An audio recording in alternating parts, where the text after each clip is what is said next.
we're gonna have the happiest Christmas since Bing Crosby tap danced with Danny fucking Kaye. You're a mean one, Mr. Grinch.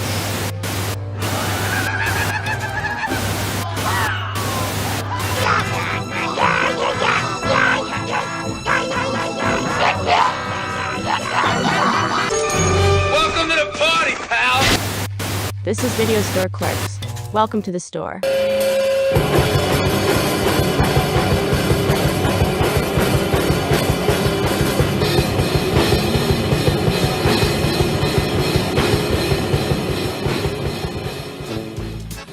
Merry Christmas! Dinner was full!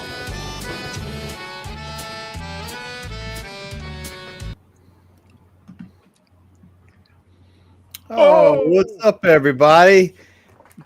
Merry Christmas! Howdy ho! New Year! Howdy ho, ho, ho, ho. Check Tonight is our Christmas special because we wanted to. That's why. We hope everyone had a happy holiday. Whatever you choose to celebrate, it's cool. But tonight, ladies and gentlemen, we have a lot of fun. What? Hello? How you doing? Oh my God, you're terrifying. Are you wearing a wig? We're going on the naughty and the nice list. Tonight's film include from your naughty list 2006's Black Christmas, and on the nice list we have the 1983 classic Trading Places. A couple seasonal features to keep you in the spirit because that's what we do here at the store. We just party all the time. Can we call Black Christmas Black Xmas? Black Xmas? Black okay, I'll Xmas. try to remember. That's the best way to go about it. Oh, shit. How rude of me. We are your clerks for the evening. I'm Dave. God, man. I'm Mike. Chuck. Beautiful. But we'll also be opening Christmas presents this evening. So stay tuned for that because that's going to be a lot of fun. I guarantee it. But we will start the program as we always do with the news. Merry Christmas from the pits of your mom's ass. Video Store Clerks coming hard. You may think it's too early to start stringing Christmas lights outside of your home, but one Crooks man says he's already way behind on his holiday decorating. As KELOLAND's Kelly Grant explains in tonight's Eye on KELOLAND, lighting your home up like a runway and raising money for a great cause has him rushing to bring holiday cheer to the area.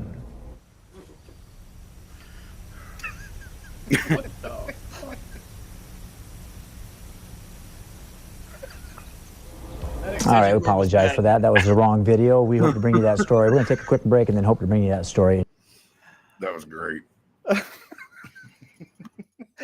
That's rough, man. I think the editor was fucking with them, but whatever. And the news for the week, we'll start with the box office. This is the weekend box office domestic totals. This is not including Christmas Day, but coming in at number 1, Aquaman and the Lost Kingdom. I know, right? Brought in 28 mil. It will not do that next weekend, I guarantee it. I can almost guarantee that too. So that dropped Wonka to number 2, brought in another 18 mil. So some people did go to the movies last weekend. Coming in at number 3 is the new animated feature. It debuted with $12 million called Migration. Illumination Studios, I think, did that. Some Race? Oh, Number 4. Migration. Anyone But You. That's the title of the movie. Anyone But You debuted at number 4 with $6 million. I think it's that the what's her name? Sydney Sweeney, whatever her name is. Sweeney Todd. Debuted at number 5, Solar. I have no idea what that is. Bless you. So, yeah. And rounding out to the top 10, the Iron Claw. The Von Erich biopic debuted at number 6, bringing in $4.9 million, just shy of $5 million. I want to see that. Me too. I hear good things. As I'm sure it's going to be. I still want to see it. The Boy and His Heron, number 7. Heroin, not me. Is this about Hunger Winchester, Games. Kentucky? Oh, no, I'm sorry. You said Heron. What is that about, I wonder? In the Ballad of Songbirds and Snakes. I'm gonna be sad when this leaves the top 10 because I can't. I was getting ready to say. I think you just want to pitch that film every week just to do that. Songbirds and snakes. It's still hanging in there. It's at number 8, even though I haven't seen any of those movies, but I guess a lot of other people like it because it's done fairly well. Godzilla -1. Probably the most consistent movie out of the bunch, as it's brought in between $2 and $3 million, I think, every weekend since it's been out. Looks good. And Poor Things, number 10. Poor thing. That's the title of the movie also. What a prediction they made there. That poor thing. Oh, look how cute it is. That It's so poor little sad. guy. Yeah. No. As far as nothing really crazy happened, but some of the main stories are the talks between Warner Brothers Discovery and Paramount are starting back up again as they are in talks to merge. Merge. Wonderful. Oh, Vin Diesel is the latest to get accused of sexual battery of a former assistant. Lock him up. A lawsuit has been filed. Allegations claim Diesel forcibly groped and molested his former staffer during the production of Fast 5. Oh, it's isn't. Dude, after I watched it, I watched this creepy ass video of him back when he put out Triple X. And it's like him being interviewed with this Russian chick. And I don't know if he's on something or what, but he is like, he keeps going on about how hot this chick is. He's like, oh, look at this. He won't let her talk. Or he just keeps going about how hot she is. And then eventually he ends up on his, after like 5 or 6 minutes, he ends up on his knees crawling over to her, just being fucking weird. So they ended up actually pulling her out of the room because they're like, this is getting kind of strange. I think this was a different Triple X that you watched.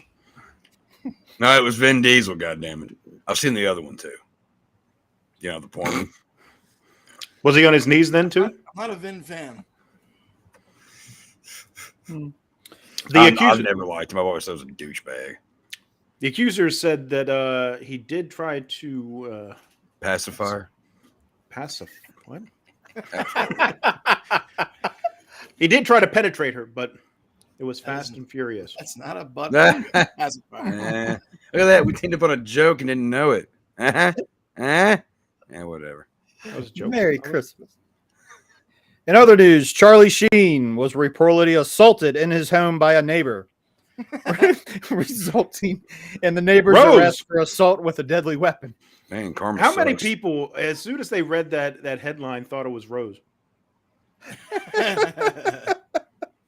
Crazy. 2.5 Men. British chick. 2.5 Men reference. If you hadn't watched the show, then you wouldn't get it. But It's been a while since I watched that show. It's a good show. She was the crazy neighbor who would always like try to fuck with Charlie. Oh, the stalker chick? Yeah. Yeah. So it's like, art imitating life. Life It's imitating. in there. That's how it goes. I love Did those you stalker know? chicks. Did you know his brother is Emilio Estevez? Yeah. No. They don't have the same last name. In other news, speaking of Godzilla -1, the studio is planning a re-release of the film in black and white. It's called Godzilla Square Root. +1. Like, why is it called minus? I don't understand why it's called that. Like, I'm not a Godzilla guy by any means. I'm not like a big, I'm not like into all that shit, and everybody gives me shit for it, but I don't give a fuck. The old school Godzillas are banging. Yeah, see, that's like your opinion, man. Because like for me, I'm just like, I don't care. Again, I mean, I give them the credit and respect that they've earned. I just don't get it. I don't get it. So what's the -1? What are we minusing here? That King Kong's not a part of it? I haven't seen it yet. I don't Pretty know. sure it's just kind of like a don't. standalone kind of film. I don't know. I don't know. I went to I went to the Godzilla -1 after party, and I had a +1. They still let you in? Yeah, but I had to take a number 2. That'll happen. We're going to be doing this all night, so. Hey-o. Hey! In other news, the Blumhouse madness continues as a release date has been set for The Black Phone Part 2. It will be June 27th, 2025. The white phone. Excited. Okay, look. This is The what I'm going bat to say phone. about the black phone. It's red. Oh, I knew I The should've second did this one last. better explain something better. That movie sucked so much ass. It was like, oh, no, okay, nothing. Never seen Oh, it. something's gonna happen. Nope, nothing's gonna happen. Do we know what's going? No, it's like they edited this thing the worst possible way. It's chopped up, all the shit. It's just if they maybe explain some things or whatever more in the sequel, I might give it a shot. But God, if it's anything like that original, eat my ass, Hollywood. Fuck off, Blumhouse. Kiss me where I shit. So tired of your bullshit. Moving on. That's the holiday spirit. Get your salad toast. In our recurring segment of reboots, remakes, and now legacy sequels that nobody asked for, Twisters is on the way, as reported before. The legacy sequel to Twister, which came out, what was it, 95-ish? A while. Yeah, a long time ago. Nobody cares anymore. Why are they making these movies? I don't know, yo. I still like Twister. That's just dope. I don't. My see, least like, favorite Bill why. Paxton movie I admit ever. it. I tried to do a reimagining of Twister called Titty Twister, and it went straight to video. I think we have it in the back room, don't we? I'm still waiting on the residuals. What? Easy for you to say. I don't know. Whitman's been doing inventory in the back room adult section for a couple months now. I don't know. Should we check on him? He got lost. Shout out Whitman. It has been revealed that the Helen Hunt character in an early draft of the script was supposed to die early on in the film. They have since changed that, unintentionally spoiling parts of the movie. Thanks a lot. Not going to see it anyway. They're going to get Sammy Hagar to do a song for this one too? Don't do that. Can't drive. Don't do that. Fucking Van Hagar, eat my ass. That's gonna be that's my dirty hairy kind of like thing tonight. I'm just gonna repeat the same shit over and over again. The OG I like because of Philip Seymour Hoffman. Now this one's gonna suck. Oh yeah. Wasn't Carrie Hughes in that too? Yes. I do know that. Anyway, as bad as sequels are at Hollywood, there have been some over the years that we have been spared. As it's come to light recently that once upon a time there was a sequel to the Robin Williams Jumanji movie before the Rock Kevin Hart movie came out. That would have put the game in the White House and running amok in Washington, D.C. One of the producers said, and I quote, "One scene would have featured animals being cut in half by a propeller when they were able to reassemble themselves into different parts of an animal. It was just a really lame excuse to see what some CGI artists could do. Totally idiotic." Unquote. Wow. More useless knowledge for everybody. Very good. Sources say that they were going to do the sequel with animals running amok in Washington, D.C. Turns out it's already happening. Isn't that the fault of the voters? Yeah, I'd like to quote President Biden when I say, Wait, that's it. did your feet just go out? I won't even go. I won't even go where I was going to go with that. That's going to go. You know what Secret Service people usually put on their chicken nuggets? What? Secret sauce. Oh.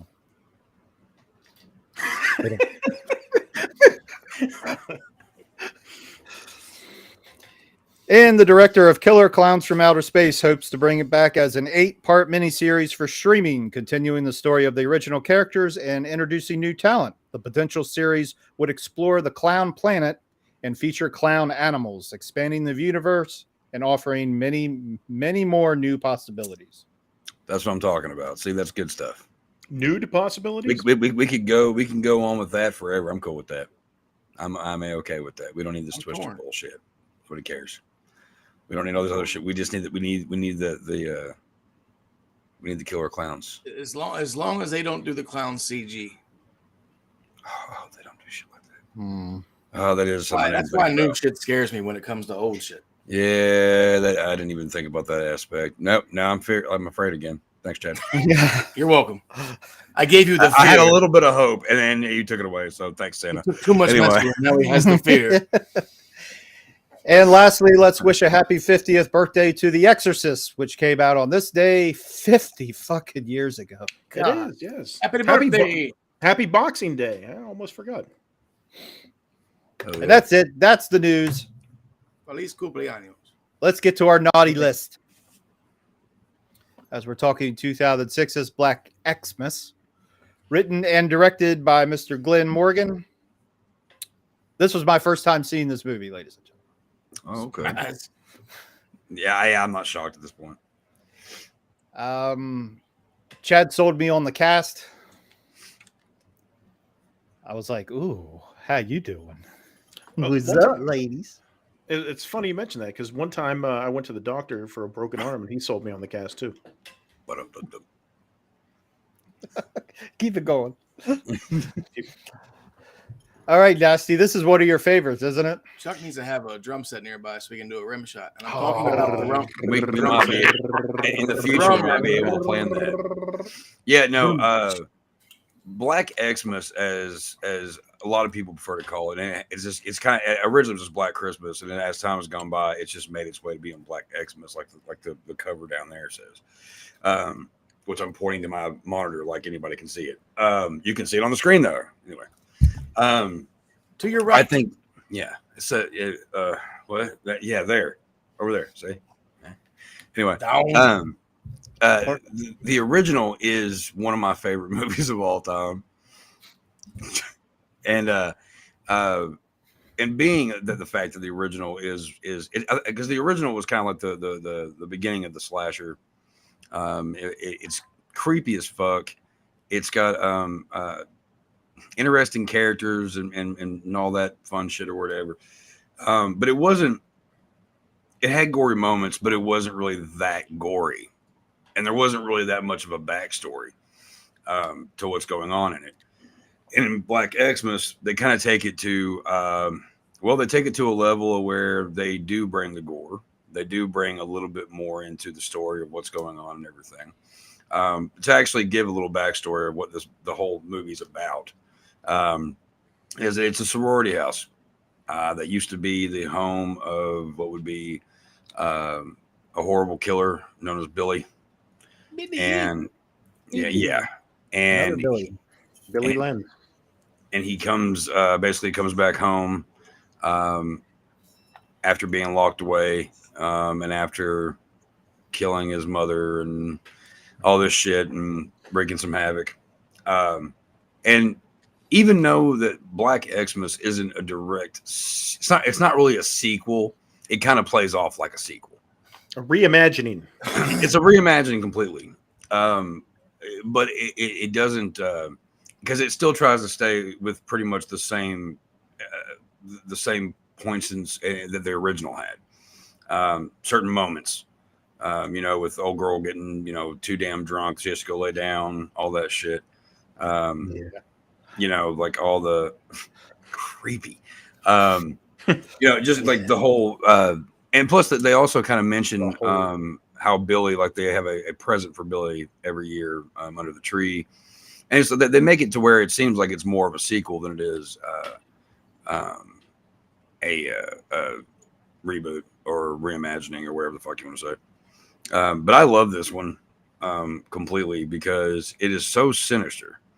It does have a really good cast. Completely has a great cast. And actually what's funny is Kate Hudson's brother who's in this. What's funny is a long time ago, Dave, I couldn't think of what the guy's name was. But that was the guy that I was trying to figure out who you reminded me of. Oliver Hudson? Yeah, and like at certain points of the light, like you have similarities. So just pointing that out there, buddy. Which I remembered him from that comedy sitcom with Patrick Warburg, whatever his fucking name is. You know what I'm talking about? The guy that always talks like this, and he's the guy on Family Guy, the cop in the wheelchair. I can't remember names for shit. But don't lie. Joe, you just like this guy because he was on Dawson's Creek. Huh? Who was on Dawson's? Who was the Dawson? Oliver Hudson. Who was he on Dawson's Creek? Eddie Doling. I'll take that. I've seen every episode of Dawson's Creek, but that's beside the point right now. Some fan you are. Take a shot. But no, like when you have a movie like Halloween, we all see how that plays out when people want to remake that movie or reimagine it or whatever the fuck.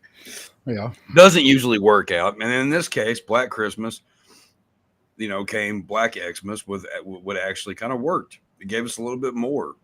It's a little bit more extreme and a little more splattery, if you will. And I think it's a great one. I think it's like good. a lot of time went by between the original, because didn't the original come out in the early 70s? 74. 74. Yeah. So I guess like a lot of time went by, or enough time went by between them. 32 years. Yeah. It's not like the Halloween movies where they're like every couple years it seems like they're fucking doing it all over again. Yeah. We shouldn't even mention that horrible piece of garbage that came out a couple years ago. Yeah, that movie, I don't recommend watching that movie. It doesn't deserve a watch at all. It has nothing to do with the OG or Black Xmas. Move on. That movie is nothing. It's not a horror movie. It's an agenda. I've never seen it before. That was hidden to be disguised as a horror movie. That movie's horrible. I watched the trailer and I wasn't impressed. It was boredom. I've been told by like people that one of my buddies, he always tries to give a movie a chance. Okay, he never tells me like, dude, don't watch it. Okay, and he's like, this movie sucks. Like, dude, don't watch this fucking movie. And one day I was like, I want to watch something I haven't seen before. Blah blah. I watched it, and I was over here throwing things at the TV. Like, I was pissed. I was like, this is really, really bad. I was hoping it had redeeming qualities, and it doesn't. It sucks. Moving on, Black Xmas is an amazing film. We must continue on that. Continue. I did like the theme of the eyeballs. I was like starting to think, like, remember those candy eyeballs they had when we were kids? Yeah. Like, yeah, I wish we had like a whole bowl of them right now. Yeah. Oh, I guess I also should point out, like where it says where Black Xmas gives us more of why Billy is the way he is and all this shit we learned about how his mom was a complete piece of shit. And there is some triggering aspects of this movie. There's incest involved kind of shit or whatever, which, the whole Billy family is just fucked from it's all a fucking messed up story. Mom fucking hates the dad and he's actually a good guy. Billy loves his dad. Mom cheats on dad. Mom and fucking cheater guy kill the dad. Adulterer. Yeah, whatever the fuck. Random adulterer. And like it ends up being this whole big fucking thing where this poor kid ends up running through the fucking walls to get away from the bullshit. The mom ends up fucking, well, watch the movie, you'll know more on that. Now, spoiler alert, she fucks him. And so like there's this whole thing with this guy and he's yellow. We don't really know why he's yellow. We're just figuring, incest. And it's just I don't know. He had a liver disease. Yeah. He got jaundice real bad. Well, his sister is the same way though. She's not yellow. She's not yellow. She's got more of a yellow. Well, I guess she really isn't. I guess maybe it's just the way the movie looks. But she kind of has like a yellow tint to her too, though. But then again, it could also just be in the family. Do I want to really spoil that much of the movie? Chainsaw's family. Mm-hmm. Saw's family. But who was it that played Billy's dad in the flashbacks? He looked so familiar and it was bugging me at first, but I forgot to look it up. I wondered if you knew. He looked familiar. No, I have no idea. I've never even. I don't think I thought it was anybody in particular that I would have like known from other movies. Might be. Who knows? Like so, like how many times? Like because Dave said he's never. This was his first time watching it. Chad, how many times have you seen this movie? I watched it when it first came out when I lived in Pittsburgh. Other than that, this would be probably like this. I mean, I watched it. I had it on like 3 different times. So, Mike, what about you? This is the first time I've seen it. Okay. All right. Yeah, this movie came out whenever I lived in Pittsburgh.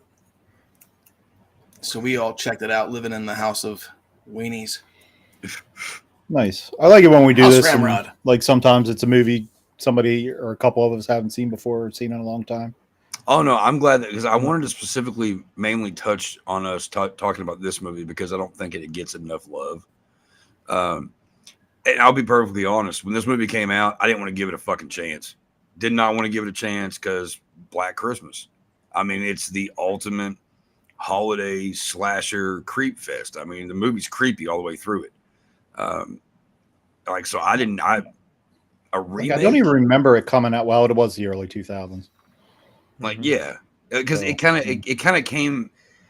It didn't really get much praise. Yeah. It didn't really get much. It didn't really get too many people going to see it because like it really wasn't promoted that good. And I can't remember what else was out around that time, but it also came out on Christmas Day, which is terrible. It came out to theaters on Christmas Day. That would probably have released it like in the beginning of the month. Yeah. It would have got a lot better reception.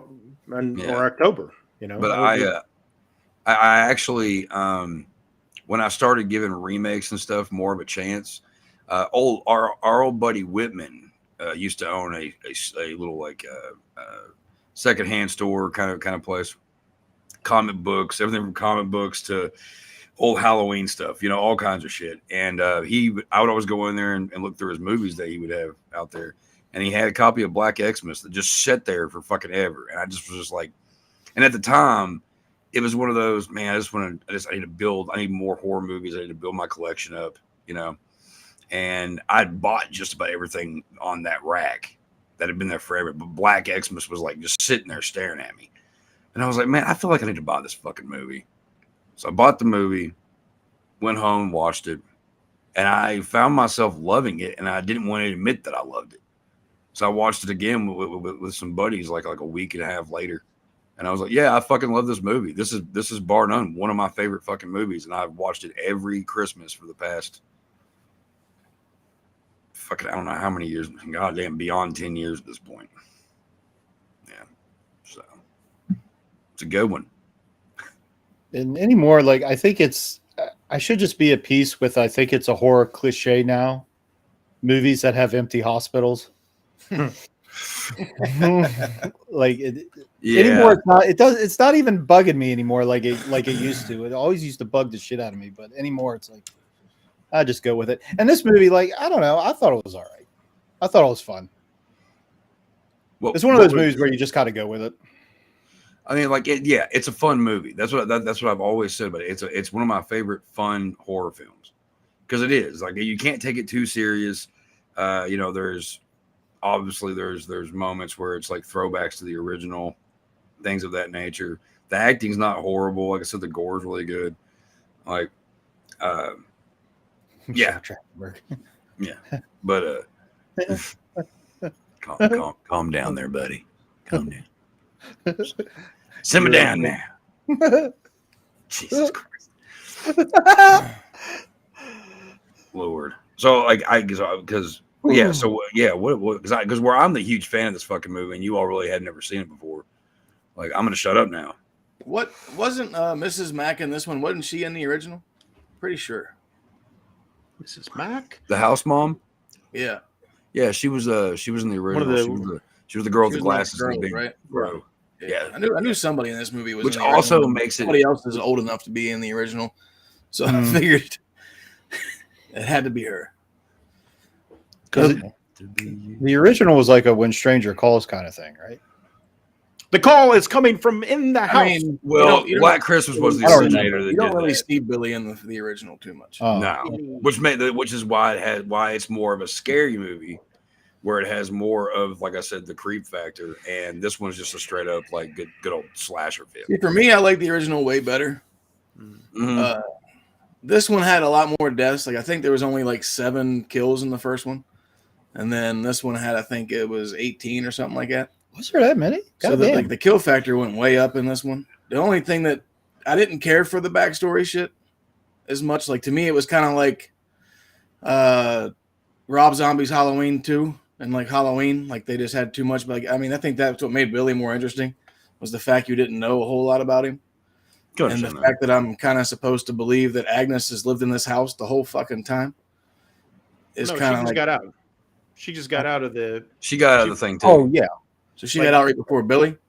Yeah. I can't remember. I want to say it was like 3 months. They said or something like that. Maybe. Yeah, she got out way before him. So then she's been living in the house for like 3 months or whatever. Yeah, I mean, she would have to like shit and piss somewhere. So I mean, why would she smell all that? I don't know. But I'm kind of the same way, because we've talked about this before about how, whenever they kind of go into the backstory, it kills it for me. And this one, like you said, I enjoy the first one more so, just because I like how the story is and everything like that. And the 2006 version is so much a departure from that, where it's not about the story in 2006. It's more about, like you said, Chuck, it's about the kills and the gore and kind of, something more modern, and I don't know. I think it's because I like the earlier version more so much that I don't know. They're two different things, and I like the 74 one so much to where I'm like watching the 2006 one and I'm like, I don't know. It will grow on you if you watch it again at some point in time. I feel like it will grow on you, because it's the thing is, like, I can't argue with that. The original is a better movie, all around a better movie. Like you said, there are two different things. One's more based on scary. One's based on gore and the graphic nature of stuff. Because but like the original deals with all kinds of like serious topics. I mean, it's a very serious movie. You have the house mom being a drunk, and that's kind of like the comedy element of it. But other than that, I mean, you have like the girl being found dead in the park. You have the girl that's dead up in the attic, and they don't know it the whole fucking time. You have the abortion talk that goes on in it. There's some more other stuff that goes on, but it's a very serious tone movie, which was also made by the same guy that made A Christmas Story, which I find very, very funny. And I mean, and the thing is, though, the guy made two of the most watched movies on Christmas. Two classics that, like, when horror people think, what am I going to watch for Christmas? We already know I'm going to watch Black Christmas. And it's like everybody else is like, oh well, Christmas Story, shit like that. It's almost like Bob Clark is one of us. It's like, I'm going to direct Black Christmas. I'm going to direct Porky's, and I'm going to direct A Christmas Story. Yeah. Yeah. It's like, I was like, yeah, that sounds like something my resume would look like. One of these is not like the other. Mhm. And all three of those movies are classics. Going back and watching, like, I watched this one, and then I went back and watched the original, and then I put this one on again. But going back and watching the original, I didn't realize that the chick that played Jess is the chick that played Audrey in It. Yeah, and she was also Norman Bates' mom in Psycho, the New Beginning or whatever it was. As soon as I saw her, I was like, "Oh shit!" Yeah, that's what I always remember from those two. She's like one of those actors that pops up every 10 years or something. Yeah, and she's fucking really gorgeous. good back in the 70s. Yeah, yeah, she looked good in it, I thought. Oh, I've always thought she was attractive, always. But yeah, but going back and, like, I mean, I don't know, like, I hate to compare type like movies when I do these kind of things, but it's hard to. It's hard not to, though. I mean, because I mean, where they both take the same name. If you take away the X and put the Christmas back on it, so I mean, like, to me, it's like kind of like like Friday the 13th. The original and part two. There's a lot of people that say that Friday the 13th is their favorite. That is, it's a classic. But then you also have part two that comes out, and it's a little bit more graphic. It's a little bit more violent. It's I mean, like, so it's kind of like you.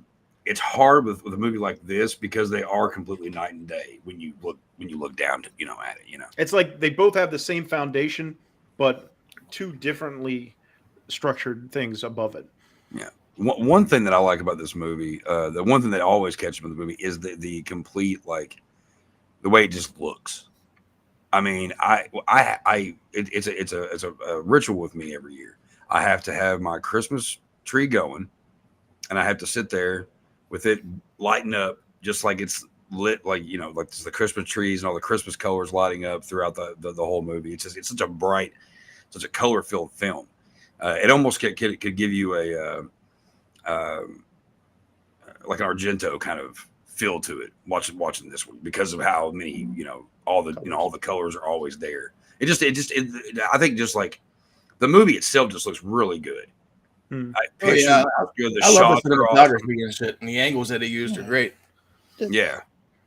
I think I think it's shot perfectly. The acting, like I said, is good. And let's what because I want he's here in a minute. I want to find out what your all's favorite kills were in the movie. Well, I already know, but like, what were some of the things that you really did like about this movie? The cast. Could have guessed that, Dave. I think Dave's was your favorite part where he's looking through the tile in the bathroom. I was like, that's me. He was like, they didn't see shit but an ass crack, half a side boob. I was like, shower scene incoming. This fucking guy. I get lonely on holidays.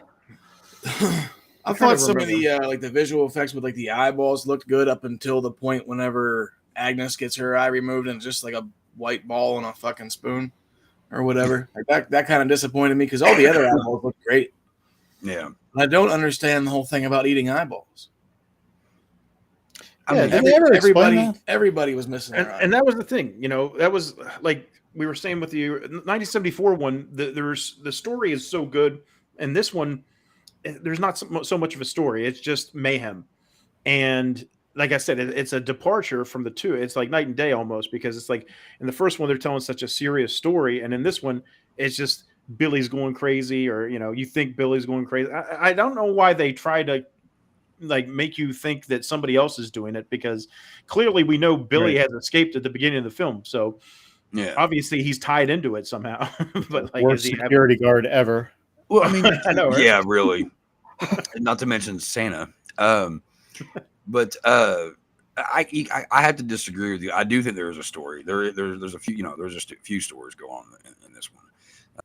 Usually backstories and stuff I'm picky about. I think this one's justified because it is kind of, like, why does this guy live in the walls? Why does, like, it's just certain questions that, like, okay, we had the originator, the OG movie that have left us, for many, many years with the question of why.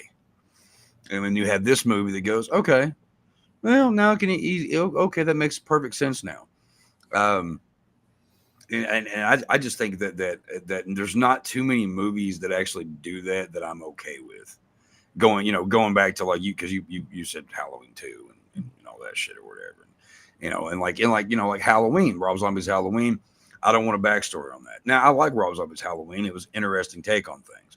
And that's kind of how I look at this movie is, okay, this is this take on this. This is what, all right. So like I can understand it, but when I look at it like that, it makes it a little bit better for me. And I as a viewer, to be okay with certain things when it comes down to that, if that makes sense. But I also just love some of the fucking. There's so much blood in this movie. It's great, but there is a story behind it. Sorry, I was thinking of Crimson and just kind of lost my mind. But like the whole thing with the sister, which doesn't really know her sister, but she's coming there to get her, but she's dead. They don't know it, all that shit. And she used to be, in the sorority there. And that whole story is kind of like, it's a, just another way of it being like the father in the original coming to look for his daughter, but it's just not as like strict, it's a little looser. That's the thing about it. It's a looser movie. It's not so like, if that makes sense. Because this movie just kind of goes, fuck it. Let's show why not? Let's show Billy's mom being turned into like fucking human cookies. That is one of my favorite scenes. Like like it's perfect. He's all got like the cookie cutters going, and he's got the flesh all like shaped like little Christmas like That was my favorite kill, by the way. It's great. I mean, and not to mention the fact the mom fucking gets what she deserves. That part's just creepy too, because you just like whenever they show like the close up of him eating the skin and shit, and you just see all this drool and shit coming out of his mouth. Yeah, that's just fucking creepy. I think Billy's a creepy character anyway. I think, I mean, like in the original, obviously, but like actually seeing him and stuff, whatever, like, yeah, like he's pretty creepy. Just the fact that like he just kind of comes off like, you know, he also kind of looks like somebody I went to school with that was also kind of creepy, and I wouldn't be shocked if they lived their life similar to whatever. Well, you get what I'm saying. People are creepy. Moving on. Was it yellow? Probably is now. The hospital at the end. That reminds me, the fucking door that shuts. Oh, they were supposed to come fix this a long time ago, and how convenient. That was another thing. It was just like too many jump the shark type moments for me, where it's like okay, there's it's fucking Groundhog Day. There's a snowstorm. We can't get out of the house, or nobody can come in, nobody can go out. It's like, really, if there is somebody in my fucking house trying to kill me, like, and I want to get out, I'm just gonna fucking, I don't care if it's gonna go, man. Blizzard outside. I'm just gonna run out the fucking door. I'm like, I'm out of here. Peace. Yeah, I mean, you also saw how well that worked for them. Yeah, the scene in the car where the blood just that was dope. I mean, that's chef, too. That is a chef's kiss for somebody like me. I'm a big blood splatter guy. I mean, that was dope. I like that. Blood on snow looks great. I was like, Mary Elizabeth, no. Oh. Yeah. And of course, you stab a man in the dead of snow. Steam will rise from the wounds. Yeah, the one casualty that wasn't exactly a murder. Just looks up and gets the icicle in the eyeball. Oh yeah. But you were talking about favorite kills though. Like favorite kills ever is whenever fucking Agnes throws the fucking ice skates and scalps that bitch against the window. That shit was dope. Yeah. Yeah, I forgot about that one. Yeah. Every time I watched that scene, like, I was just like, yes. I was like, best scene ever. I was like, that was so creative. Like, you've never seen that shit ever done. Well, it was like in Happy Gilmore when he said, I'm the only player ever to take my skate off and try to stab somebody with it. I actually, a really funny story, actually, real quick. Oh, my God. Please tell me you stabbed somebody with your ice skate. I threatened somebody with ice skates. Me and my ex and I went with her sister and fiance and their kids when they were in town. And this has been many years ago now. And they were like, oh, we want to go ice skating. Now, imagine me on an ice rink. I can give you a hint of what it's like. It's embarrassing. Are you graceful? No. I'm holding onto the walls with the fucking 3 or 4-year-olds. And every time I tried, I was like Bambi trying to walk for the first time. It's embarrassing. No. But anyway, so after I spent a good 30, 40 minutes looking like a complete ass on the ice, me and her sister decided we were going to go smoke a cigarette. Now, we could go out, and I could still be wearing my ice skates. I didn't feel like taking them off, so I just kind of hobbled. I could walk on them, not a problem. Couldn't ice with them. I couldn't skate with them. Shit. So we go out to right at the doors. And there's like when you get to it, you have to go down to get into the front way of it, right, to get inside.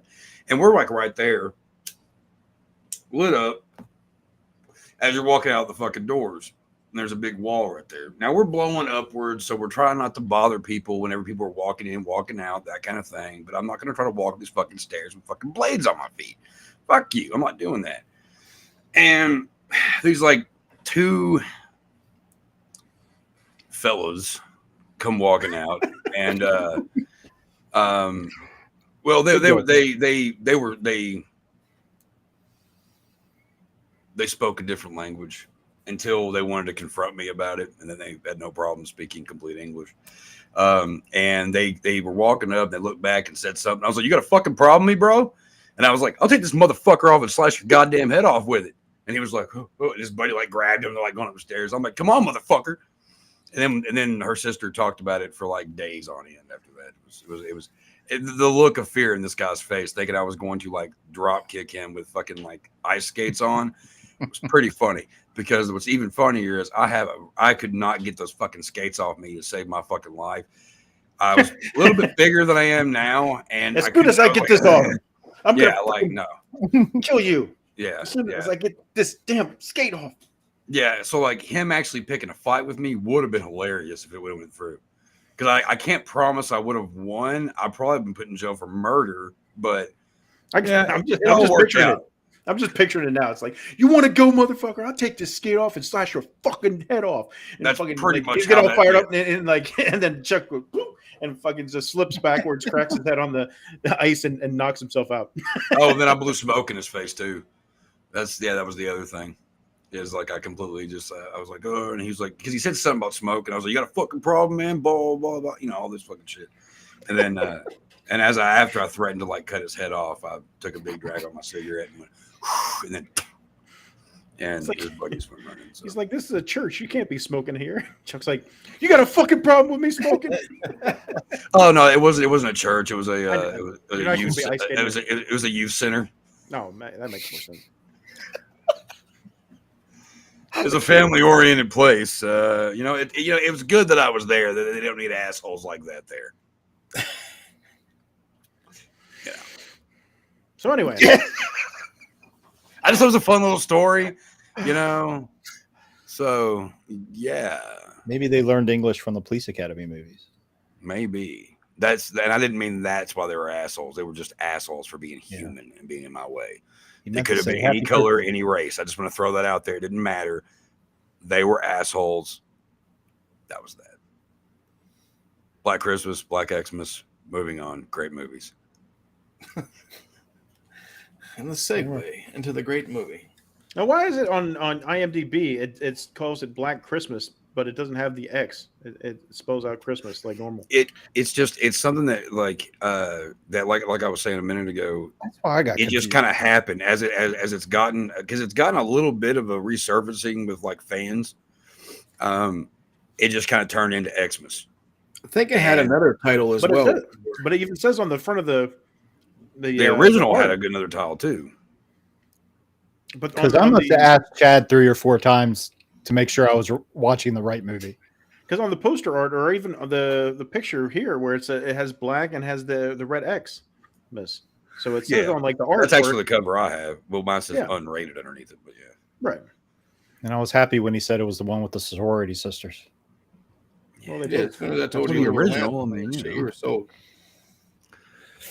can't go wrong. Yeah, it is. Like, it's the girl from Lost in Space. It's Laura Lance from Arrow. It's Mary Elizabeth Winstead. She was good in Fargo. If you ever watched TV series Fargo, she's good in that. I've not watched the TV series yet. Scott Pilgrim versus the World.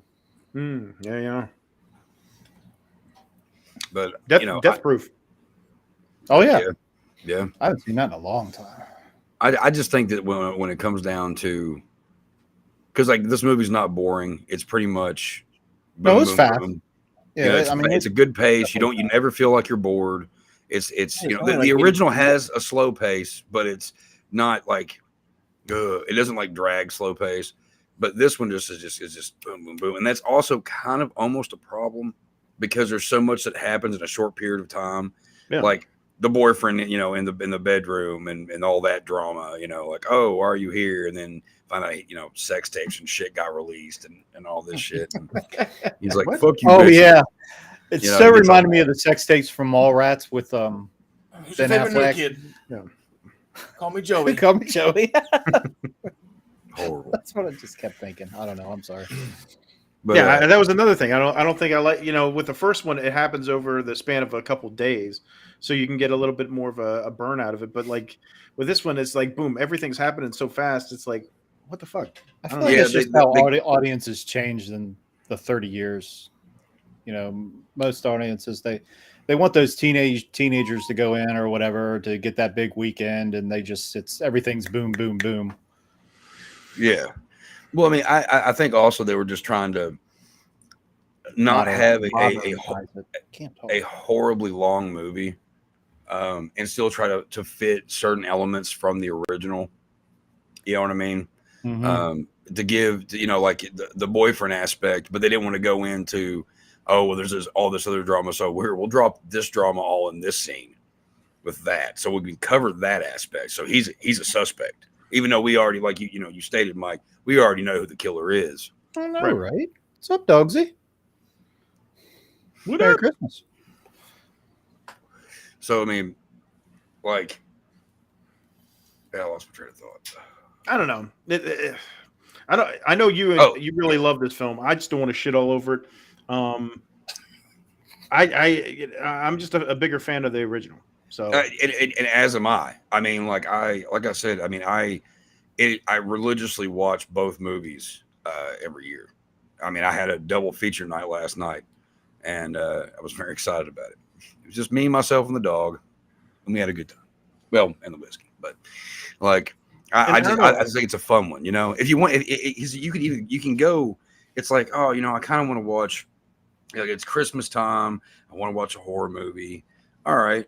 Do you feel like watching something kind of serious? Mm-hmm. Go Black Christmas. If you feel like just going just something that's just kind of just fun, just to see some blood and some flesh being ripped off,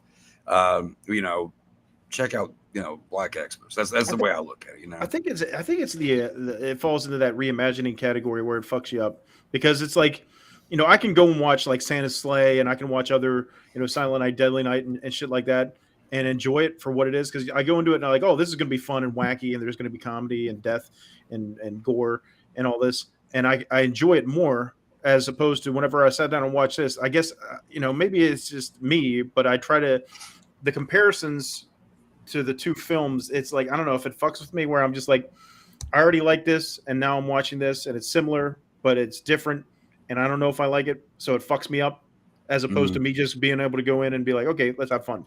What I mean? Mm-hmm. I don't know. Well, I mean, 'cause, again, like, I understand. I completely understand. And yes, this is one of my favorite movies. And when it comes down to like remakes or whatever, it's one of my favorite remakes. But again, I totally understand. I can't understand how somebody can watch this movie and not just have a good time watching it. Mm-hmm. You're going to find you're going to find your faults in the movie. But I mean, they're little things, like even like, like I said, it's the boyfriend shit. And then there's the, what's the other boy? Oh, yeah. And the sister coming, trying to find her sister and all that. Like, it all is crammed. But it also kind of goes as the movie goes on, and then it all goes back. You're like, oh, okay. But you already know what's going on. You already got the first scoop as the viewer, because you've already seen Billy escape. Bill, the Arcane Asylum Batman scene. Yeah. Tell me that scene doesn't look like it was the beginning of a villain getting ready to escape, like getting ready to like have to fight Batman. I'm just saying. If Joker would have been in that cell, it would have been the same movie. Exactly. Yeah. And the dime store Keith David guard.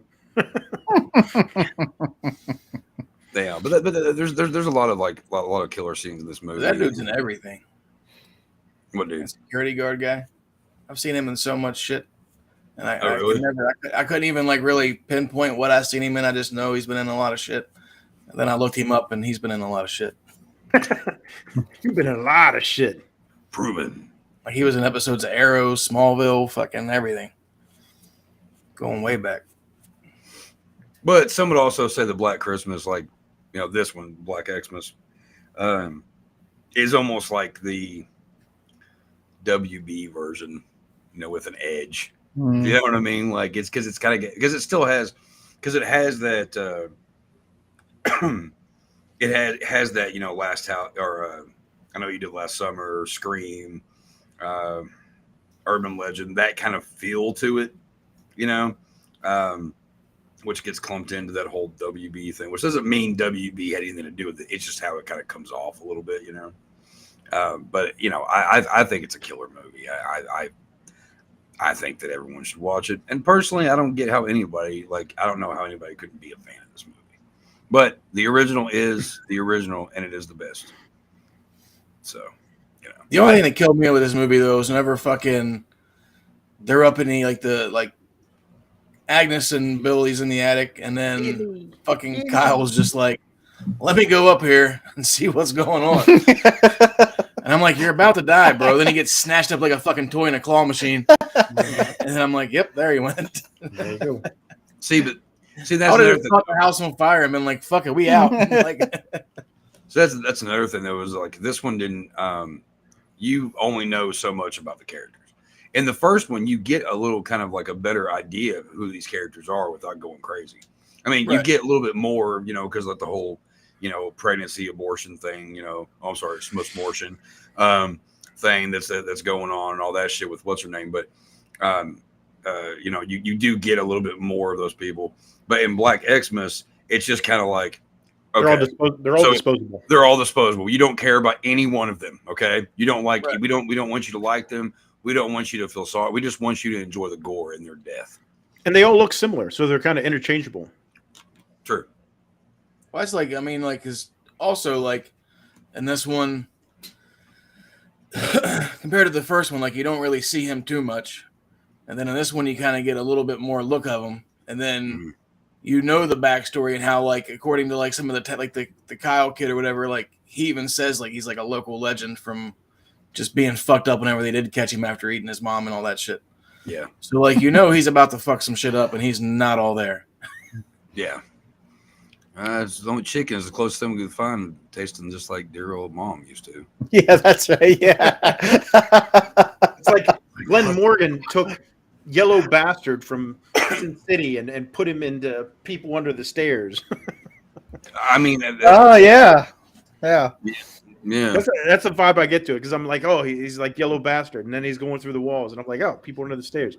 Yeah. So I don't know if those were homages intentionally or it just was coincidence, but it felt that way. The idea that there's a killer, in the walls, that's terrifying, And then again, going back to the original, you didn't see Billy. You saw his view a lot. Like those subtle scenes where like girl walks into a room and like you see the eye looking through the crack, you know what I mean? That shit or whatever. Like that shit's fucking, I watching this shit last night still creeps me out. I mean, it's just haunting. And not to mention, I mean, and again, I know we're talking about the Xmas, but whatever. The ending to Black Christmas, that last shot where, they pull out, they span out and you see the girl still laying there in the window, and like nobody. Even, how did they not go upstairs and find the other bodies? I think they were still trying to figure out what the fuck was going on. Of course, they all think. I mean, they left the girl there completely by herself. Like there's one cop outside still. Yeah, well, I mean that seems to help ever in movies. Right. Never. I mean, the cop's still outside. Oh, he has no head now. But this one though, like it pretty much takes everybody down. I will say this though. I think that the last maybe 10 minutes of this movie could have been done differently. Dave made the comment about the hospital thing. Yeah.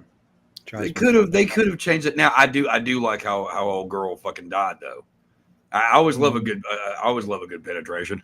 Now, I always love a good, impalement. But I think that it's just like, man, when you like a movie and you're like, yeah, the ending was like 5 minutes ago that way. Why are you still continuing? What are you doing right now? Like, I mean, what if they would have ended it with the house burning down and the body's never discovered? I feel like I would have liked that better. I would have been okay. Like the director wanted that kind of ending, and the studio wanted the ending we got. I think they needed more time. That makes more sense. Cut that out. It'd only been like an hour-long movie. Because that's, I mean, like with the first one, it's like, the boyfriend wasn't the killer, and that Billy is still there. Yeah. So it leaves it open-ended. So they could have done it with this, and I don't know. I guess they just wanted closure. I don't know if that's true, but I feel like that's what happened. Well, that was probably one of my bigger beefs too with this movie, though, was just because it had to be the worst fucking corners ever. To let two fucking live people in body bags in a hospital in the morgue. Not one. Yeah. Two. Yeah. Two. That was my biggest beef in the whole movie. Nobody in this movie is good at their job. But I will say this though, going back to how these movies are kind of looked upon, is a buddy of mine who's also a writer, not published yet, but he's also a writer. And we both, I write more splatter stuff, and he writes more of the traditional horror. You know what I mean? The more Stephen King, whatever the fuck. And he's always said, He's like, you're more. He's like, I'm more Black Christmas. You're more Black Xmas, and it makes perfect fucking sense. You know what I mean? And I love both of these fucking movies so much. I would say the same thing. You know, in this case, I'm more Black Christmas. You're more Black Xmas. And the only thing we can say about the whole thing is fellatio. It's an exchange. It's an a new FE. exchange. It's the FE. It's the FE. Shout out John Saxon, man. Dude, every time that guy's awesome. I go because we mentioned the original a bunch, obviously, but like every time that him and that cop that always laughs, like every scene in that movie cracks me up. He's like, don't you do it. Don't you laugh. He's like, I will knock you back down to a Boy Scout. Yeah. Like, it's just like you actually believe that they were actually partners. Like, I don't know. Like, I'm a big John Saxon fan. The guy, like, he was a badass in anything he did. Oh, look, John Saxon's a cop again. I guarantee he's going to own the role. Like, you know, like he was great. And Black Christmas is forever going to be a classic. And that whole scene's great though. He just kind of looks down at the paper at the phone number, and the other cop's already fucking laughing his ass off. And then he's just like, which is kind of a little bit morbid because like they just found that little girl dead in the park, and now they're just like back to chuckling and giggling about fellatio. Yeah. Well, it also because in that aspect, I guess it's also kind of like how like movies like Last House on the Left. You know, they tried to add that. Ash, you couldn't blow your nose without a manual. It's such a guy. It's such a good fucking movie. Black Christmas, Black Xmas, all the way. Love them both. Fuck the third one. We're not even going to put the third one. It's just, you know what? It's just a title. That movie has nothing to do with this fucking franchise or whatever the fuck. Like I said, I watched the trailer earlier today, and I was like, "What the fuck am I looking at?" We never got Black Xmas with DMX in the attic. Where you gonna go? Do we get a dog? What's in the attic? Oh, it's DMX. He's gonna kill us. There's someone in the attic. The calls are coming from inside the house. Man, what a missed opportunity. Better call the dog catchers. Yeah, no shit. Or Malcolm Xmas. Okay, let's.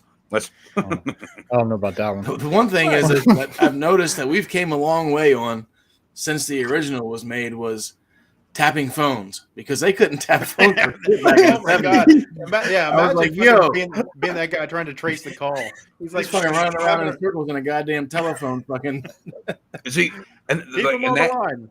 And that's the thing that makes that movie, that like that last little bit of the original so suspenseful, is the fact that guy has this job where he has to go down all these lines of like phone lines and do all this shit, and that's real. Yep. You know what I mean? And it's like, and every time it's like, I didn't get it. And then finally, when he gets that call, when he gets that fucking, when he finally is like, the calls are coming from inside the house, it's just like, it's great. It's perfect. I still got chills. Like every time I know what's coming. I always know what's coming, especially when John Saxon's on the phone with her. And no, it wasn't him that was on the phone with her. It was Nash. He needs to be fired. It was Nash. Right. And he was like, look, there's somebody, you just need to leave the house. You know, but when it's like the calls are coming from inside the house, that is one of the most terrifying moments in horror history. That was after Jackson was like, don't let her know that the calls are coming from the house. He's like, the calls are coming from inside the house. It's like, you done fucked up. That was rule one. Bitch. But I mean, like, even though I know When a Stranger Calls came out a few years later, totally ripped that off completely. Like, I'm like, what the fuck? Because it threw me off. Because I saw When a Stranger Calls before I saw Black Christmas when I was younger. Right. And I was like, well, which one? Huh? Because people be like, oh, well, yeah, like that one movie. And it's like, oh, yeah, Black Christmas. Oh, no, When a Stranger Calls. Like, it's just, I don't know. I think it's aggravating because Black Christmas was the originator of that creepy-ass idea that the calls are coming from inside the house. Man, that's your stomach? Mm-hmm. Oh, God. No more beef jerky for you. Oh, is it that time? Final thoughts for Black Xmas? Chuck Nasty says, check it out. I didn't like care about tearing apart. I enjoyed it. It's fun. I'm sure I'll watch it next Christmas. Thank you, Dave. I won't. You should. You should though. Michelle, It's tough. It's tough because you know, I might go watch it tonight. Well, this is the first time I've watched either one of these since I lived in Pittsburgh. So I haven't seen either one of these in almost 20 years. Looking good. But I don't know. I might watch it. Dave is definitely the moaner. Say boner? The moaner. The moaner. Like whenever they're calling in the original, like I'm just picturing Dave on the other end of the phone. I know the phone calls are way more than the original. The phone calls on the OG were definitely a little more explicit. Yeah, they very much I want to fucking kill you. Click. All right. You're pretty pink. Yeah. Yeah. See you next Tuesdays. Well, don't forget, if you're just joining us, stay tuned. It's Christmas time. It's Christmas, and we'll be opening our Christmas presents here soon. But first, it's beef jerky time. Beef jerky time. Beef jerky time. Beef jerky. Beef jerky time. Is this something that has to do with trading places? Yep. Okay. Again, I'm sorry that I didn't get around to watching it. It's been years since I've seen that movie. I remember loving it, but I don't. I remember certain aspects of it, but I don't remember everything about it. It's good. It's good. Oh, So, man. this Another will be oldie but a goodie. This will be the section of the show where I just shut the fuck up and chain smoke. Nope. It'll be all right. Man, 1983, ladies and gentlemen. This movie, I believe, came out right after Return of the Jedi, which probably heard it. Yeah, it's two different audiences. Yeah, maybe. Very young Eddie Murphy, very young Dan Aykroyd. Eddie Murphy was just this is before Beverly Hills Cop, but after 48 Hours, so he was just climbing, but he was climbing quick. You know, if you weren't around during this time, Eddie Murphy was on fire in the 80s. They said something. There was some story where I can't remember which one it was, but out of Donna Mesh and the other guy, Ralph Bellamy, to play the Dukes. Like the one Trading Places was his 99th film, and for the other one, it was his 49th film. And Eddie Murphy found out about it, and he goes, "Oh, that's great. Between all of us, we have 150 films."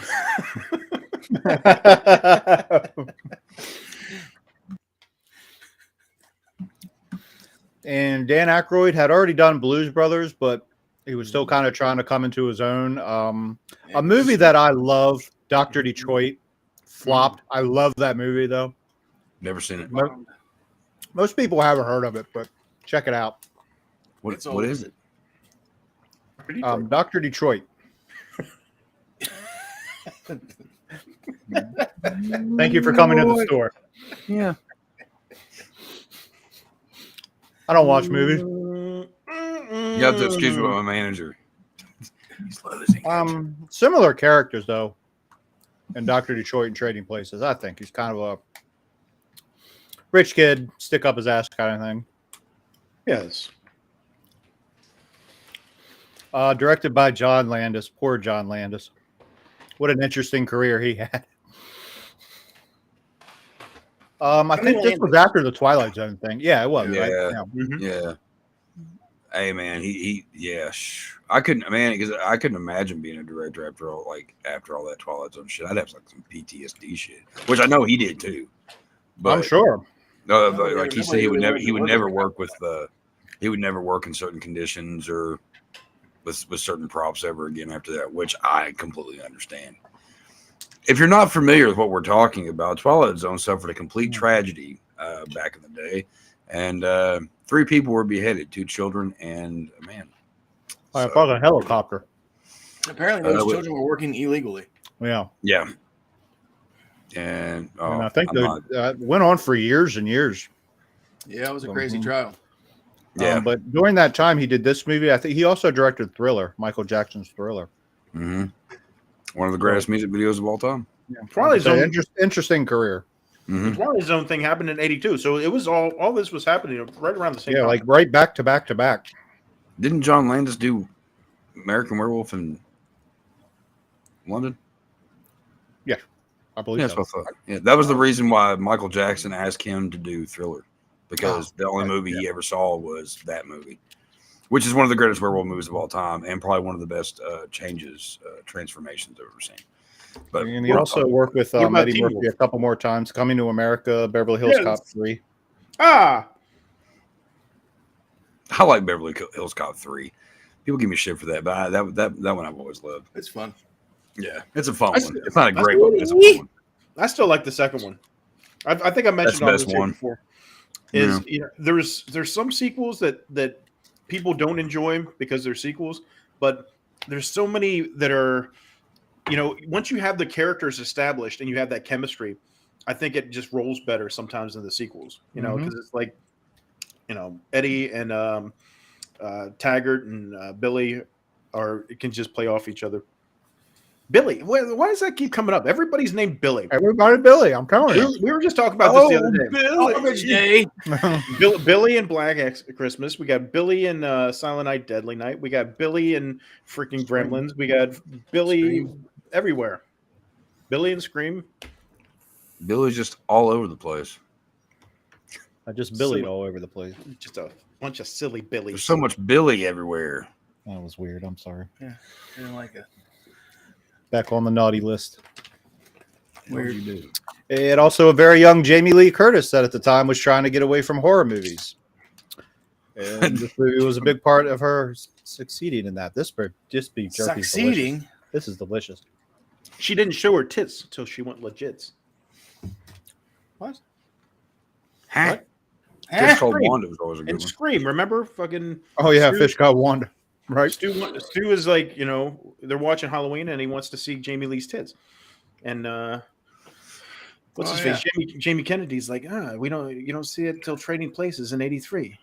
She was always the virgin in horror movies, and then she didn't show her tits till she went legit. Yeah. Or until she could afford a good pair. Hey-o. Because if you show them in a horror movie, you're gonna get killed. True. That's the rules. Yeah. Empty hospitals and don't show your tits. Which there was also Empty Hospital in Halloween 2.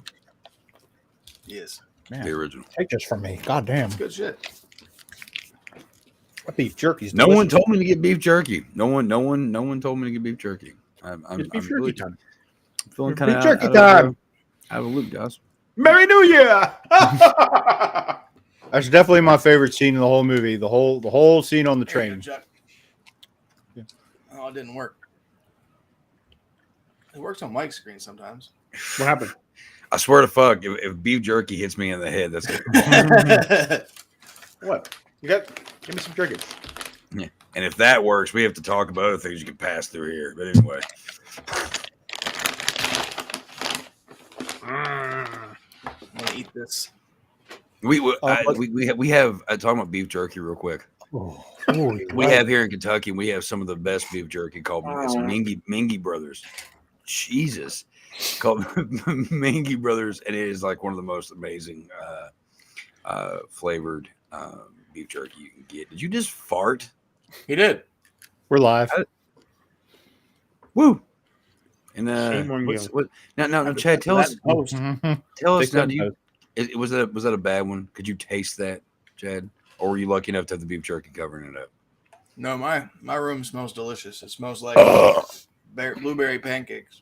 Well, that's before Dave came over. It might smell differently afterwards. He's apparently a very gassy boy this evening. Blueberry pancakes. It's a Christmas party. I'm going to be a pig tonight. That's okay. Pancakes. We welcome it. Speaking of Christmas parties, did you guys stop over at Nakatomi the other night? No. I heard someone was going down. Saw it on the news. I could see the fireworks going on the roof. I see the fire. I see the fire. I think they were like lighting some kind of firecrackers or sparklers or something on the roof. It was weird. Yeah, I haven't heard from my cousin Ellis in a long time. Man, he's a douchebag. Oh, shit. Ellis DeWalt? Yeah, that guy. No. That guy. They don't know the kind of people you are, Ellis. But I said, maybe Star Wars hurt this movie, but it still did really, really well at the box office. Not too shabby. $15 million budget brought in 120 mil. This was back in '83. So, I mean, this kind of like kickstarted Eddie Murphy and Dan Aykroyd. You know, coming off of SNL and the TV comedy stuff. You know, these are like you said, Aykroyd just did Blues Brothers, and Murphy. oh shit, that's right. Yep. Carlo. Very young Esposito at the beginning in the jail cell. Yeah. Oh, that's a good scene too. I don't know what this movie is about. So. Oh yeah. Oh yeah. You probably. Aykroyd works for a trading firm owned by two rich assholes that are brothers. The Dukes. And then The Dukes. The Dukes. Then they want to make a bet saying that a homeless man can swap places with somebody else that they helped cater and raise into a fine businessman with morals and ethics. And then that man, if giving nothing and everything was taken away, he would turn to crime, which they actually do. And they all bet everything over the whole wager of $1. Because rich people are scum. Bastards. That's the movie in a nutshell. I'll be right back, guys. You just keep talking. Yeah. Rich people with too much money and too much time on their hands. That's why the rich stay rich. They don't spend any money. He just made us another $374,000. Yeah. Then, as it turns out, the Eddie Murphy character is really, really good at trading. Well, they were brokers, though, right? Yeah, but they were he even said it like he was like, "You guys are pretty much just like bookies, right?" And oh, yeah. I knew he'd understand. So that's all they were. No matter what they do, if they get people money or if the people lose money, they still get paid. Mm-hmm. So they get the vig all the time. And then it's fucked because they ruined Dan Aykroyd's life within like one day. Right. Yeah, it's all because Eddie Murphy's trying to run from the cops because he just got busted that he's not a blind, disabled veteran. Which is one of the fucking, to me, that whole scene cracks me up when he's just fucking scrolling across the ground and he grabs that lady's leg. And then the cops see him and then he's like, look, I can walk. I have legs. I can see. This was back when Eddie was so good. This is primetime Eddie Murphy. My name is Agent Orange. I was down there in Sang Bang, going Quang Sing. Oh yeah, you were. I was in the Viet Cong. Oh, you were too. What infantry? I was in the 75th Battalion Squad Airs and whatever the fuck. And I feel like all that shit is just ad lib. Like Eddie Murphy, it looks like it. I guarantee it. With that stuff, and that's the kind of stuff I miss with Eddie Murphy. And I know. I feel like ever since he did Holy Man, it's just been downhill. But I was never a big fan of the Clumps. I mean, there's other stuff, other people like the Shrek stuff and all that other things. But this is the Eddie Murphy I know and love. The not so family oriented movie type. Right. Well, even so, everybody was like, "Oh, now he's doing more family oriented films. He's kind of bringing the rating down on his performances, and he's not going as hard." But for me, with Eddie Murphy, it was just in Beverly Hills Cop. It wasn't like he's just like cursing up a storm or anything like that. It's that natural tone that he has, where it just feels like everything he has, he says, it's a smart ass comment. Yeah, it's a smart ass comment, but it just feels so off the cuff and so. Like I said, he just thought up on the spot, and that's the Eddie Murphy I love. I don't know why he can't do it anymore. But it comes out more natural too when he does it. That's what I'm saying. It just feels like everything he's saying is ad lib. It doesn't feel scripted in any way, and it's all funny. Like the jail scene we were just talking about. That shit cracks me up. He's in there explaining to these guys. He's just telling like the biggest tall tales ever. He's like, yeah, I got my bitches and the phone in the limo ain't working, so my bitches haven't come to pick me up yet. And I kicked the shit out of all these cops, man. Cops, plural. Man, when they brought you in here, you was crying like a bitch. Yeah, but they were using that tear gas. That's what they use on crowds and shit. You know, I'm Karate Man. Bruise on the inside. That stuff is just so funny. You know, I don't know. Yeah, I'd love to have that. You could tell, like, especially in this movie, you could tell just by looking at him, like, he's a star. Eddie Murphy even said, like, this is the last movie he ever made. He had a lot of fun on. Oh wow, really? That's too bad. I was gonna say. He said he had the most fun making this movie. That's kind of disheartening. I It mean, is. considering the fact that he's had a lot of great movies. Right. This is only like his second. Yeah. Well, that's kind of that's All okay, downhill from here. He went straight business after this. I guess, you know. And then picking up people he shouldn't off the road, whatever. You calm down. I think Eddie Murphy is one of the funniest motherfuckers. I don't remember. I I think he left SNL in '85, right? Okay. Somewhere in there. Yeah, sounds about right. 84, 85, something like that. And he stood out on that show too. He was definitely the standout of that season. I mean, that was only the second generation of SNL. That was back when. Okay. Yep. Yep. Yep. I was a big fan of Mr. Robinson's Neighborhood. Sure you were, Mr. Robinson. Buckwheat's Greatest Hits or whatever it was. Dude, this fucking movie, like I went back, I was watching this shit last night. I was fucking dying. Like every fucking part of this movie had me fucking cracking up. Like even just like the scheme of it on its own, whenever they fucking call Coleman and kind of give him the heads up, they're like, hey, we're about to fuck this dude over so we can have this dude live in the house. And he's like, he hangs up the phone and he's just like, scumbags. Yeah. I mean, because what's he going to do? They pay for everything. They pay his salary. So it's like, all right, I guess I got to go along with this stupid shit. But I mean, which is Marcus from fucking Indy.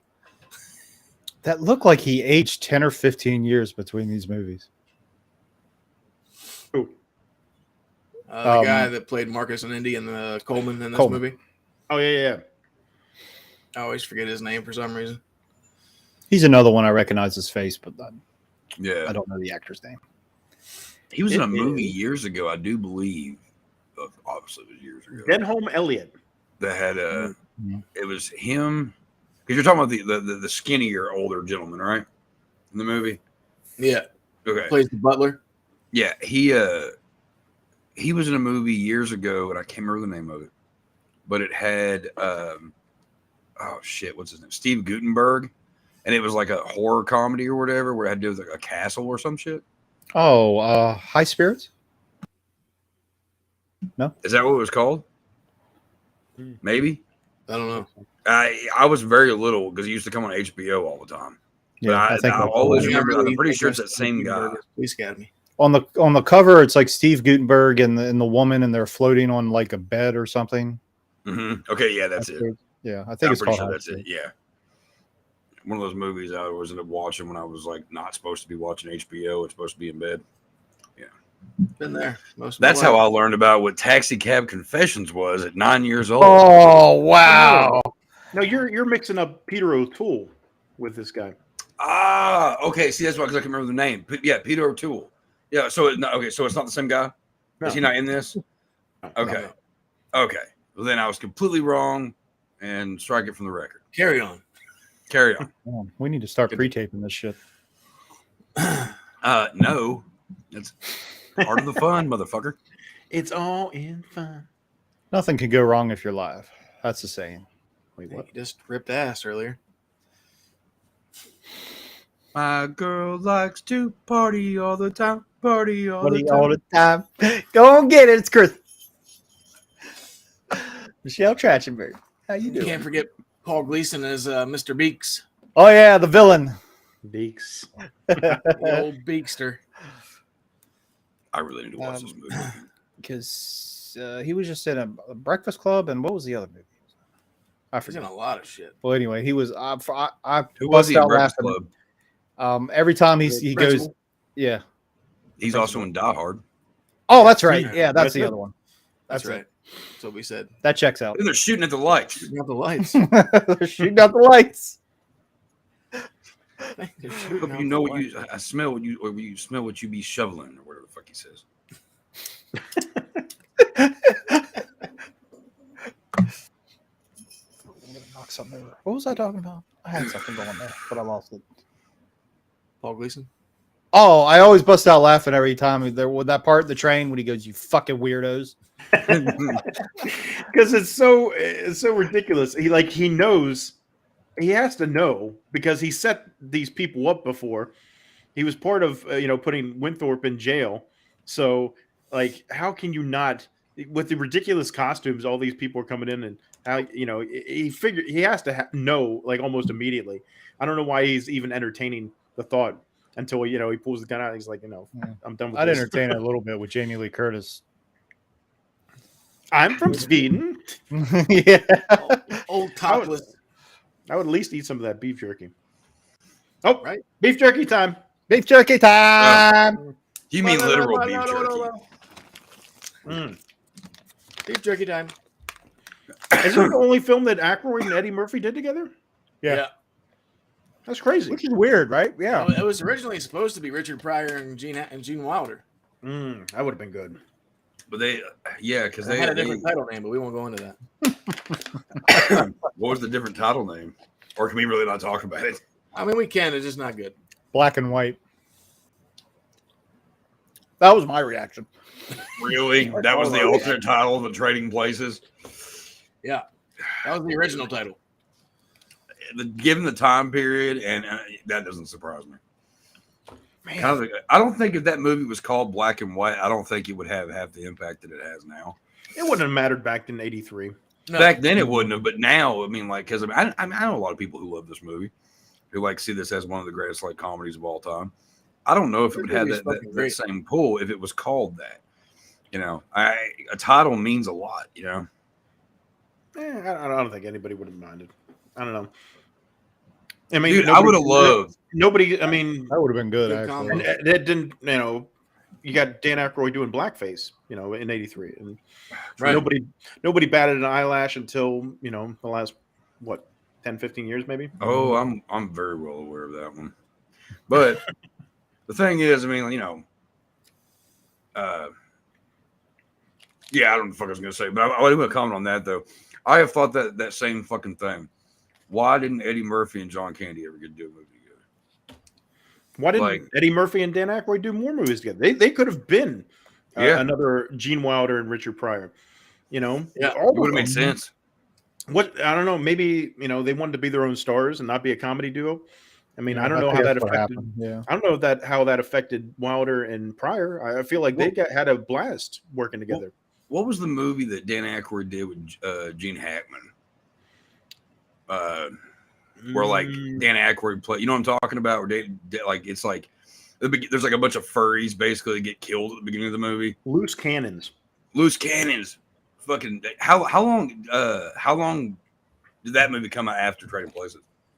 Loose Cannons came out in '90. Okay, so 7 years. And what year was Coming to America? 86? 87, I believe. 87?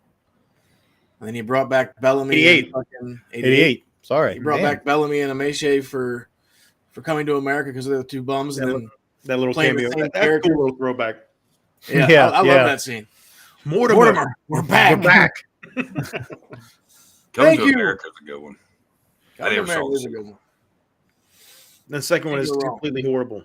Yeah, I heard it wasn't that good. Yes, it was. Yeah, that was man. Like, I don't think there was a single funny part in it. I don't know. I was. I don't remember. If there was, I don't remember it. I was looking forward to that movie is for sad years. itself. Oh, what a The fact that letdown! an Eddie Murphy movie isn't funny at all, like especially when when it's returning to a story that is one of his most loved movies. You know what I mean? Like that's kind of bad. Because as a kid, I was surprised I liked was I Spy and fucking Pluto Nash. Those movies cracked me up for some reason. I don't know why. It's a different kind of comedy. I mean, like we said before, with him doing like Nutty Professor and all these other films, there's an audience.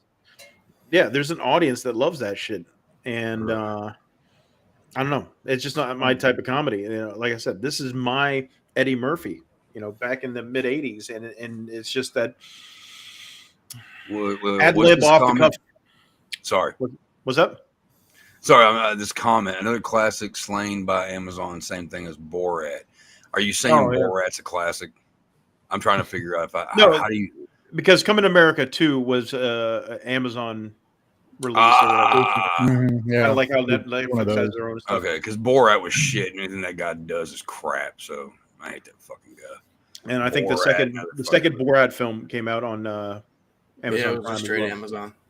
And the thing is, people thought it was going to be good. I don't get it. Straight to streaming shit kind of scares me anymore.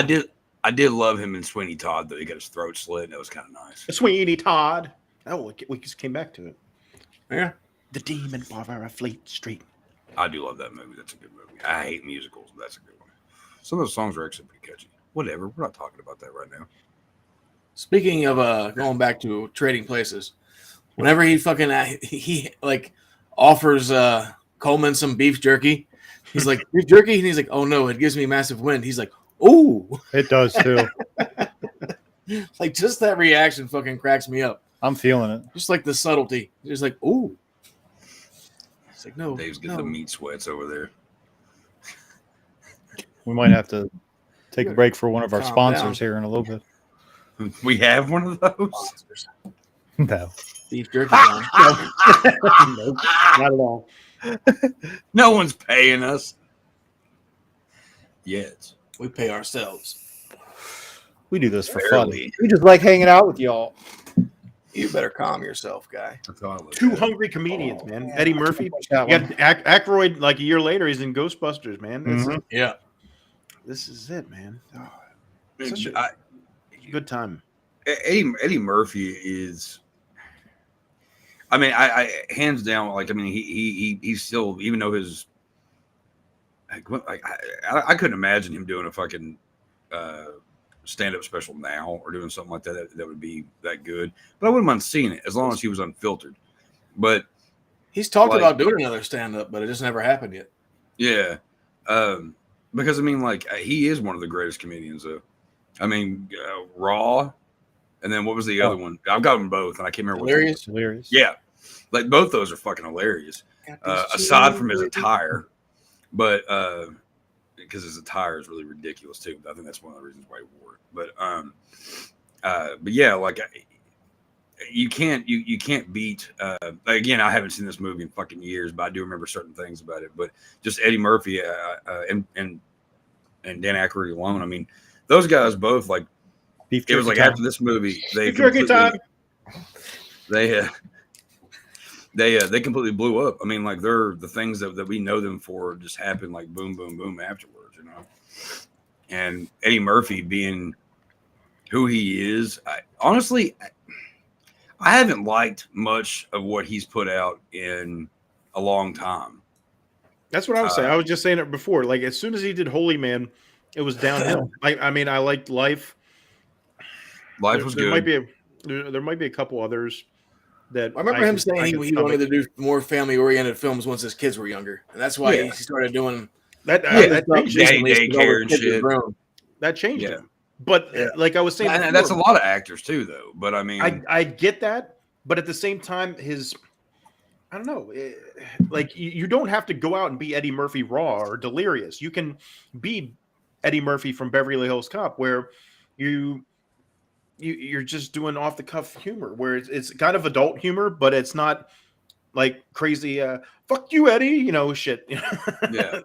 Fuck you, motherfucker. Yeah. You're the fuck you, man. You know. Yeah. Okay, I get it. You know, you don't drop F-bombs every other sentence, but I think when an actor, when a comedic actor goes from being someone like Eddie Murphy, who's been very raw, no pun intended. Pun intended, and completely explicit most of his career, of what we remember of him, how we all know him, going from that to Daddy Daycare,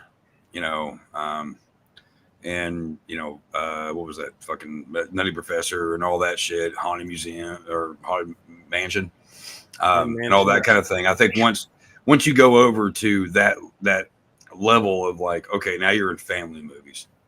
You know, it's like I get why they do it, but I think that there is something that makes it really difficult for them to go back into the more adult roles, adult-oriented roles, because people then, the newer generation or whatever, then see, oh, Eddie Murphy's in a new movie.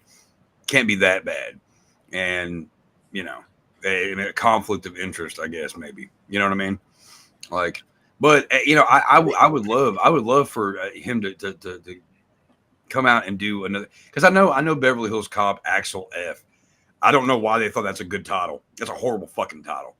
Beverly Hills Cop 4 would be perfectly fine. Yeah. Axel F. Sounds stupid. Horrible title. Whatever. I would think it was a lot better than the title is. Kind of like John Rambo. Yeah. It's like, come on, really? Like, it really, I mean, there really isn't any kind of originality anymore in Hollywood. So why are we shocked? You know, but it would be fucking nice. It would be nice to see him come back with something a little bit more adult oriented. I'm not saying do Boomerang 2 or nothing. Why not? Yeah, well, I'm curious to see how this new Beverly Hills Cop film is. I am too. I'm hoping. I'm hoping it's the old Eddie. You know, where the comedy is stuff that I'm gonna laugh at, and it doesn't. Like I said, it doesn't have to be explicit. You know, I don't give a shit about that. I just want that brand of comedy, that style that he had, where it just seems so natural. Like everything, you know, he said, it just sounded so natural and funny. Like if you were hanging out with him at a party, he could just be off the cuff and be just saying all this crazy shit. Hey man, hey, just popping off all kinds of stuff, and you think he is hilarious. Like this guy's the funniest guy I've ever talked to. And then everything after that just seems like, you know, here's a script, read this, and it's like, okay, blah blah blah, and just. I'm hoping with Axel Foley being one of his most, you know, a character he's played multiple times. I'm hoping that he can really tap back into that character pretty well. I don't see it being an issue because I feel like Axel Foley is mainly him. So I mean, it is. But at the same time, you know what? We got Billy and Taggart coming back as well, but they're older. I feel like the chemistry is going to be weird. I don't know. I'm hoping it's still as good as it was before, but I don't know. I don't got high hopes for this. Yeah, this comment right here. Well, it's going to be interesting because Netflix has a mixed track record with their production, as it's going to be a smash hit or a flop. True, Netflix sucks when it comes down to things. It's always half and half. And it's like nothing's in between. Netflix puts out a movie; it's either going to be good or it's going to suck. And you know, and I'm just hoping that Eddie Murphy can tap back into Axel Foley and. It can be I'll ignore the shitty fucking like. Bronson want to be in it? Yes, he was in the trailer, wasn't he? He was. Yep. Judge Reinhold and yeah. So I'm hoping for good things, and also talk, you know, because also Dan Aykroyd here too. I'd like to see him do some more movies again. I mean, I know he's been in, you know, the Ghostbusters movies that have come out and all that shit, but it'd be really good to see him be in some new movies, you know. What was that Zombie Town shit? That shit was kind of whack. Oh, the R.L. Stine movie. Yeah, that was kind of a letdown. It was cool seeing him and Chevy Chase, and Chevy Chase was in it for what, 5 minutes? Yeah, he was a hologram. It was cool. It was cool seeing both them on the screen again. Mm-hmm. But yeah, that movie was not. That was probably their first shit together since Spies Like Us, right? Oh fuck, I forgot about that one. Jesus, yeah. I say that's probably one of my favorites. I love that fucking movie. Like, but yeah, that one. Besides that, I can't think of another movie that I've seen him in besides the Ghostbusters shit and that. God, that movie really could have been a whole lot better. Doctor? What? Doctor? Bit parts. I don't know. No, I'll always walk. You know, again, it's the Ghostbuster thing and all that shit. You know, I'm not talking about like putting out Blues Brothers 3 or nothing because I don't really think it's needed at this point. Mm-hmm. Blues Brothers 2000. Yeah, Blues Brothers 2000 wasn't needed. No. Sorry, John Goodman. Hey, John Goodman did a great job. Probably the one John Goodman movie. Yeah. You can't replace Belushi. No. But hey, I gotta say though, like when it comes down to that movie, the whole Riders of the Sky thing is kind of cool on it. Ghostbusters 3, brought to you by Crystal Head Vodka. Right. Which is probably one of the smoothest vodkas. I hate vodka, but when I worked at a liquor barn, when that stuff came More of a out. Stoli guy. Don't let the smooth taste fool you. Why not? Billy D. Oh, okay. But Billy Ray. Billy Ray Valentine. Looking good, Billy Ray. Hey, Monty. what is happening right now? I have no idea. Looking good, Billy Ray. Randomly quoting nonsense. You're quoting the movie, aren't you? Yeah. No more beef jerky. I'm cut off. The gorilla? The gorilla fucks him. Oh, yeah, you can't forget about Senator Al Franken. Oh, yeah. Being one of the cargo guys on the fucking New Year's Eve train. He was on gorilla watching duty. And he was eating the gorilla's bananas with, what was the other dude's name? Tim Davis? Maybe. Is that guy's name? I don't know. I think he was on SNL too. Belushi was in there too. John Belushi? Jim Jim Belushi. The little Belushi. Tom Belushi. The young Belushi. Juicy Taking care of business, Belushi. Love that movie. Taking care of business. Cubs are going to the World Series. Everybody's waiting for us to open our presents. Are they? Final thoughts on Trading Places. Classic. If you haven't watched it, watch it. You won't stop Okay. laughing. You won't regret it. Watch it, Chuck. Give it a watch. Dude, I've watched that movie many times, but unfortunately, I was very, very young. We have it on Voodoo. Yeah, so I need to. I know. It was on sale. I'm such a mushuga. Voodoo doo doo. I want to open my presents now, guys. Come on, let me. We do presents first, or do we do the clip of the week first? I love Trading Places. It's so much fun. Clip of the week or presents? Clip of the week. Fuck it. Clip of the week. All right. Roll it up. Clip of the week. We've been getting year. a lot of foreign movies, so I programmed the generator to give us the most American movie it could find. Oh, That sounds offensive. Cancel. We're fucking canceled. I don't know what it is. We can't have these foreign films. Yeah, I don't know if this worked or not. We'll see what the generator did. American movie. See what we got. See what we got.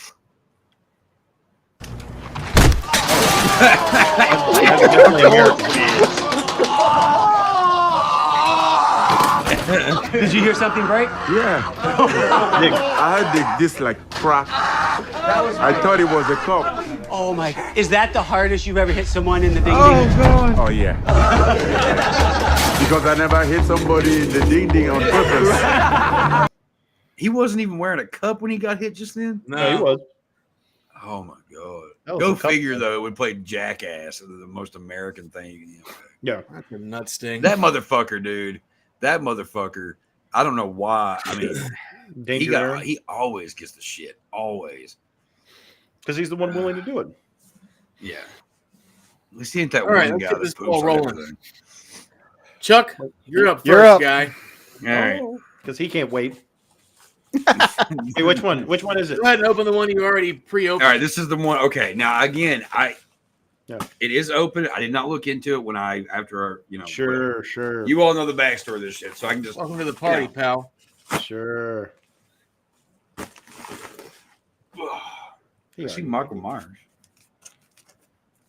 Oh, sweet. Is that a fucking blanket?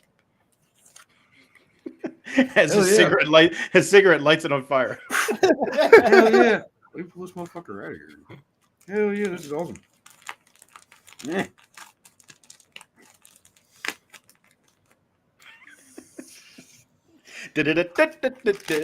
Oh, it's the Christmas season.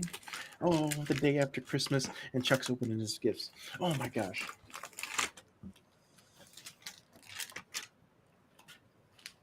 Let's take a look at this bad boy. I like the way this feels. Oh, shit. Okay. That's awesome. This is like all kinds of horror. Hold it up for the camera. I'm trying. the blessing. I just want to see this fucking thing catch on fire. That sounds so horrible. But This is like, great, guys. I don't want Chuck to catch on fire or his house, but just the blanket is. I don't want. I don't want any Kinda like- catch on fire. Like Can you Uncle not Louis. jinx me, please? I like this. This is nice. Like Uncle Lewis, where the tree burns up and Lewis is just standing. Everything else is fine. He's on fire. Let's see. We got. Man, it's got a little bit everybody on this fucking thing. I think Kevin it does have Spaulding, everybody. Jason. Jesus Christ, Dave, you ate all the beef jerky. I rented all the beef jerky. Phantasm, The Crow. That's kind of weird.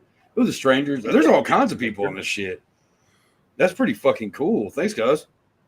Yeah, no problem. Why is Donnie Darko on this though? We don't know. Jesus. Don't worry about Frank. But you know what though? I gotta say this. It's kind of cool. It's got like, was it Everybody. Alice, Sweet Alice, whatever that fucking movie is. And they got- kind of doesn't have Reanimator on it?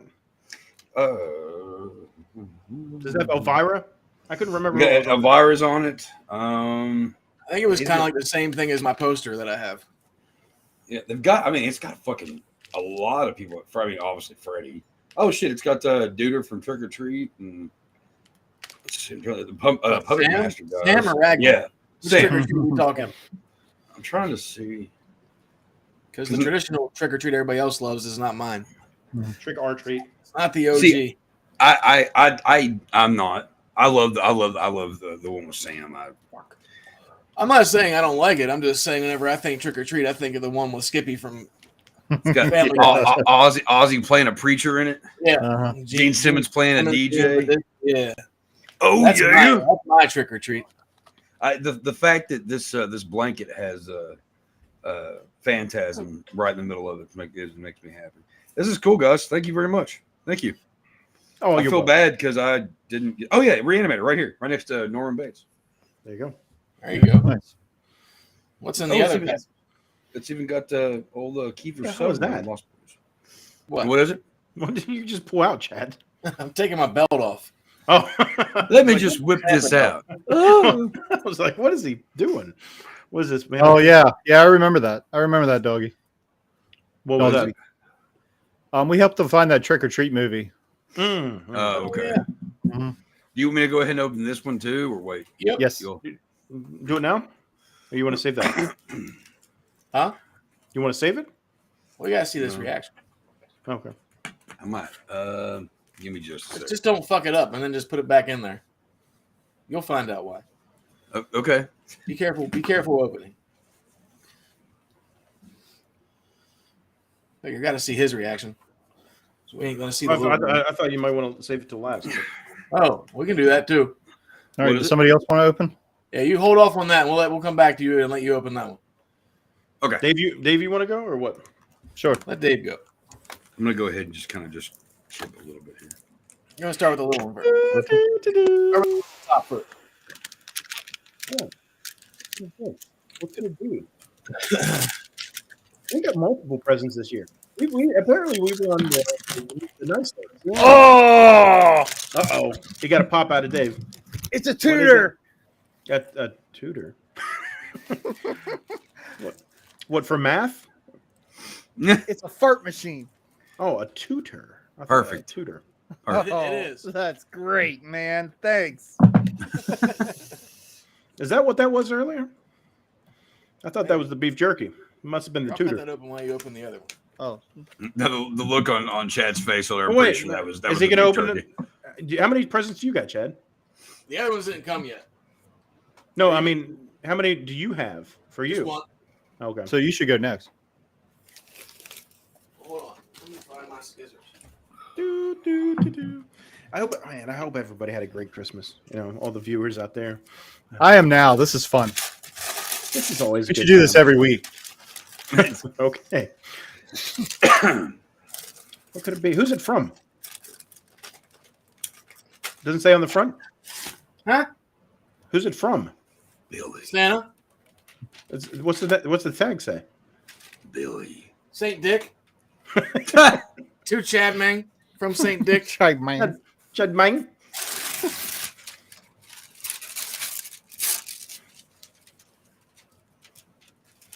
Oh, Oh, you son of a bitch. No shit. This motherfucker here. Chad mine? This motherfucker here. What is it? What is it? Yeah, you got a good memory, sir. Sometimes. Yeah. This here is a original painting from none other than Mr. Henry Hill. Oh shit. That's Good fucking fellas, Henry Hill. cool. We got the picture of the rat. How you like me now? Wow. That's badass. Yeah, look. Badass. Whoa, whoa, whoa, whoa, whoa, whoa, whoa. How? Authenticity. It says being a If- gangster is better you than move- being president of the United States. If you move it over on the back there, you can see he stamps it and then signs it like Yeah, with there's a bunch of initials. stamps. By there, Those are by all. signatures of Henry Hill and some other guys. So yeah, the few years before he passed away, Henry Hill did a bunch of artwork. It's not, fantastic artwork, but it's still an original Henry Hill piece. This is the actual Henry Hill that Ray Liotta played in Goodfellas. That's fucking Man. That's Nice. fucking sick. That's fucking dope, sir. That's cool as fuck. Thanks, Saint Dick. Merry Kwanzaa. Merry Yeah. New Year. That's fucking pimp. Now I gotta find the super fucking poster or frame for this guy. Mhm. He will be going on the above my fireplace. Well, I guess I'm next in the rotation. What do I get Now here? just be careful, like I said, picking up that pack. And then just in case, I'm gonna blow everybody's mind right now. Before anything happens, Mike, You're gonna blow what? I'm gonna blow everybody's mind. Oh. Nothing crazy. Happy birthday, Mike. Happy birthday, Mike. Happy Oh birthday, wait, it's Mike. 7 minutes. 7 minutes. Not official yet. Oh shit. Oh, we're not Right. there yet. We're not there yet. But hey, thank you. I appreciate that. What?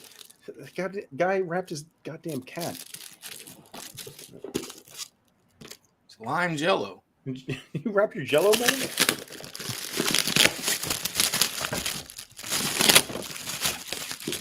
Oh, it's a prime box.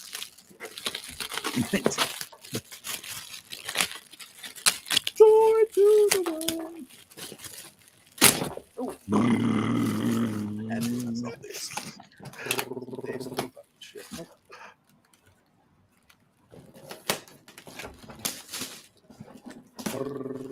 Drum roll. Drum roll. Oh, yeah, I taped it up real nice. I wrapped everything inside as well. And is it a dildo? You just say, is it a dildo? Is it a dildo? It's some kind of phallic object. It's bright orange.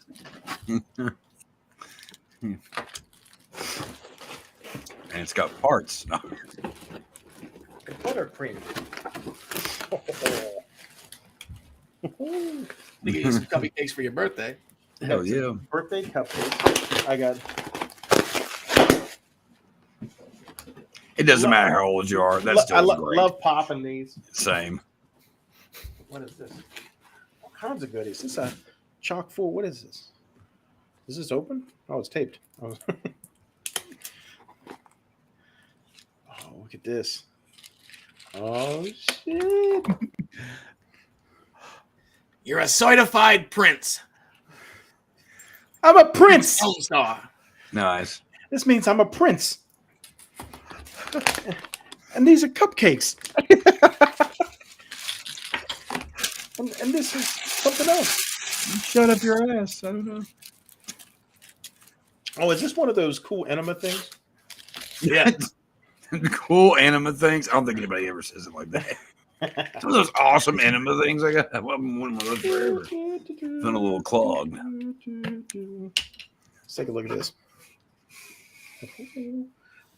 Oh, pull it out. Well, shit. I always like Pull how it that out right starts. there. Look at this That's shit. fucking cool. Mickey and Mallory. Very nice. Yeah, that is the shit. And fucking whenever Juliette Lewis comes up to Steel City Con next year, I'm definitely having her sign this shit. This is cool as fuck. That's the day I bought it. That was it? Yeah.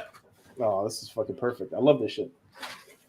Thank you. Hell yeah, that's awesome. NBK, man, one of my favorites, if not my favorite. I can Amazing. totally, yeah. Amazing. Thank you so much. I'm loving it.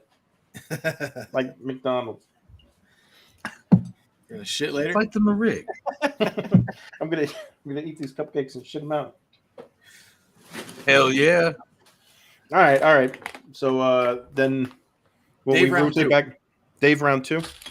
Dave round 2. I'm a prince. To Dave from Santa.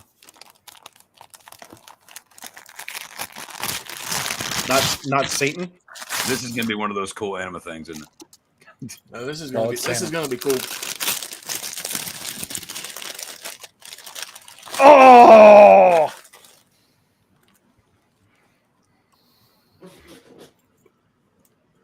Oh, nice. Wait a second. Is that his book?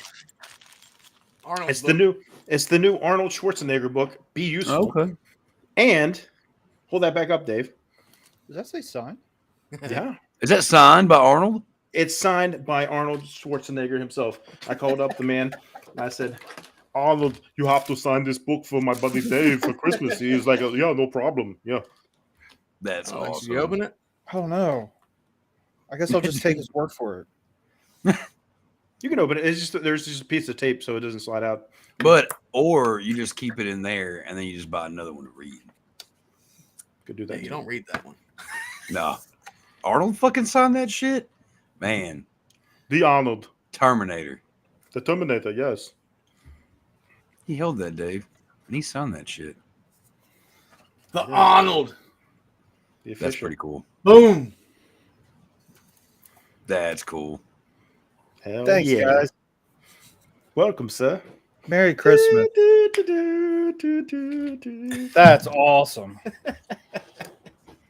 Man, So much fun. bro. So much fun. I'm still waiting for 2 more presents for Dave and 1 more for Mike, but they did not come yet because Amazon fell through. Sucks. I've had so many problems this month with Amazon. It's ridiculous. They were both supposed to be. They were all supposed to be here by the day, but If I didn't smell like beef jerky, I'd kiss you. And I got to say again, this is a really comfortable blanket. Wait. Oh, you're talking. This really is an amazing blanket. It's very comfy. This is a very. No, I have a couple of them. It's very soft. This is I like it. Especially right there in Elvira's breast area. Man. Yeah, I can't wait to get naked later and cover my body in it. I mean, what? I didn't say I'm gonna get naked. Yeah, I did. Chuck round 2. Hey. No, Mike. You got to put a candle in and light that bitch. That's why I packed them. I couldn't wait. I see that. That's what she said. You ain't getting off that easy. That's what she said. Chuck round 2. Hey. Okay, now I'm like, trying to. I got Karate Kid music in my head since he said fight. Feliz cumpleaños, motherfucker. I mean the video game. That's what I was thinking. What we have here is a long piece of cardboard that I'm cutting open right now. Be careful. I have to be careful. I'll be really careful. Okay. Now I have to open another package. I feel like I'm disarming a bomb. Very careful. Right now I am opening touch the red package slowly. If you drop below 50 miles an hour, this thing blows up. Pop quiz, hot shot. Now I will open the priority mail. That is. I'm gonna need this knife again. Okay. Hey, there he is. Oh, it's 12. It's officially 12 a.m. Happy birthday! Happy birthday. Happy birthday to you! Happy birthday to you! Happy birthday, dear Mike. Happy birthday to you. Thanks, guys, for coming in at the ass end of that. You all really good. You're welcome. Oh, thank you so much. Thank you so much. Oh, he's gonna fucking love that. Guys, that's fucking cool.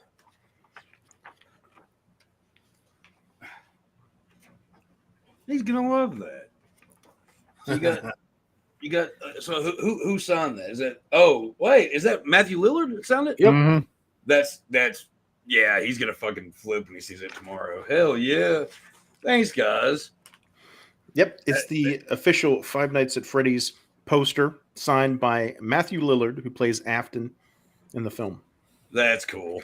We knew how much he, after he sent his video submission in, we knew how much he loved Five Nights at Freddy's. And whenever we were up at Steel City Con and saw Matt Lillard, we had to do something like that, hook him up. Had to hook up the nephew for Christmas, right? Hell yeah, man. That's cool. So it's more of a Dax present, but you're gonna get to enjoy it as well. Seeing his. So here's the thing too, Chuck. Whenever you let him reopen that, you gotta tell him to be very careful, but you gotta record it at the same time. Okay. We need the reaction video. I'm just gonna stick all this back in here like this, because like when he realizes it's signed, he's gonna look at it. All he's gonna see is Afton. Mm-hmm. I'm like. Because that's what made me like when I was like, oh shit, okay, because it says like Afton underneath his signature. Guys, he's gonna love this. That's cool. That's so fucking cool. Well, he's got his first graft piece. Do what? So Dax has his first graft piece. Right? Hell yeah. That's a good one. Hell yeah, man.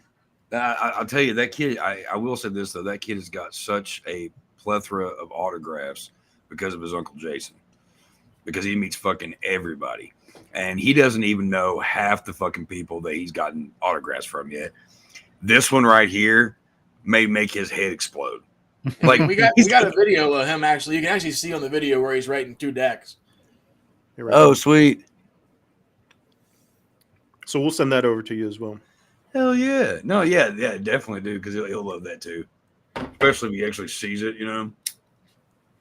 No, he's gonna, because like my buddy Jason, who's Uncle Jason around here, like he meets all these different bands and stuff. Like Dax has the first Toadies album, Rubberneck.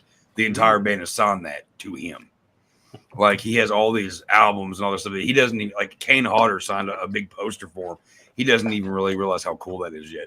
This right here, he's gonna be fucking through the roof on this shit. And I guarantee as soon as he sees it, he's gonna be trying to figure out where to put it in his room. And yeah, that's what we're hoping for. Well, that's awesome. I can't thank the fact that y'all thought about him. That's cool. But we failed. How? Our mission was to make you cry again this year. I'm holding it back. Fuck off. I mean, wait till you have. I know. Chuck, wait till you see the joy in your son's eyes. Don't make me do it. I will hang up right. I'm not crying this year. You fuck you. I'm not crying. Niagara Falls, Frankie Angel. Fuck. As much whiskey as I've had at this moment. Yeah, I'm really kind of like that does warm my fucking heart. It really does. The fact that you guys thought about my kid, and he's gonna love it. Yeah, you fuckers. Yeah, okay. He's part of the video store family. Yeah, I'm a prince. He's a prince. Moving on before I do Niagara Falls this shit. Okay. I'm trying to stall. Yeah. I mean, whenever he opens that up and his eyes light up and he realizes the actual guy that played Afton, Matthew Lillard, signed that to him. Five Nights at Freddy's. Oh man. Honestly, it's the fact that like you all thought about him, he's gonna love a lot too. Just for the record. You motherfucker. You're not. Can we move on? I don't really want to be a blubbering sad man. I told myself I wasn't going to do that. So we're not going to do that. I'm not going to be a crying mess. Okay. I will leave my room for a second if that turns into that. Cause I don't like to show people that I get emotional, and you motherfuckers have pulled it out of me a few times. I promised myself I wouldn't cry. Yeah. Well, the time has come. We've ran over 2 hours tonight. The Christmas special. It was a long one. It was a long one, like she said, but it was a good one. Last game of the year. Can't hold the last part. What a year it's been. What a year it's been. Speaking of what a year, it's been a good year. Let's talk about that for a second. Mm-hmm. I mean, like when it comes down to the show, we have been able to grow as the video store clerks. I think we've gotten better with our banter and our humor, and I think that we're just growing as a collective, as a social media channel, show, whatever the fuck we are. A hangout. I think, and personally, this has been a great year, and I'm just going to go ahead and throw this out here. Next year is going to be the year of nasty, because I just got finished signing with Unveiling Nightmares Press, and I have a bunch of shit getting ready to get released on that next year. There we go. Oh, yeah. So, that's what's good up. shit. Good shit is coming in my way, and I'm pretty sure that everyone that I care about's got good shit coming too. And of course, that means you motherfuckers. I love you guys. Love you too, buddy. Love you, brother. This sucks. We're like 10 hours away. I know. But that's the good thing about this show is, even though we're so far away from each other, we can still go on here and have a good time for an hour or two every week. We're all still family. Yep. It would be a lot cooler if I can be like, hey, Mike, I need you to come pick me up. I need to go get drunk with Chad and Dave. He just wants me to come over there and bring some beef jerky. Beef jerky time. Beef jerky time. Oh. Hey, we ever get together and actually like have drinks, I might need that beef jerky to break me alive. So yeah, you'll see. Wow. All right. So Merry Christmas. Merry Kwanzaa. Happy New Year. Well, that's next week. Because what is next week? Next week, as we will be, January 4th by then? Second. Yeah. Round We're down. going to be doing our best of 2023. We're going to pick some of the movies we like the most and share them with you and let you know why. Our annual year in review.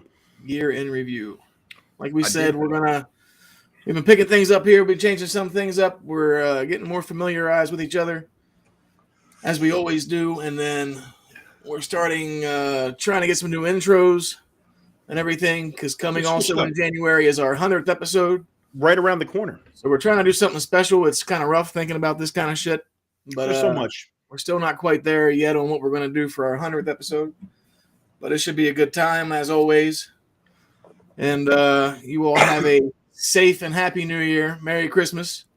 Or Happy Hanukkah. Or whatever you do. Merry New Year. Merry New Year. Happy Festivals. We'll see you next year for the New Year's special. We're going to do the year in review. We're going to reflect on 2023 and what it's been for the Video Store Clerks podcast, what it's been for film, and everything in general. So we're going to have a good time just chatting it up as usual. Man, beautiful. What a great Can't wait. And also, we also must add that another new addition is finding more guests. And I've got a few. We'll talk about that later. More guests. We were working on some things as well. You never know who might stop by the store. What's that, Mike? Somebody at the door again? What's going on here?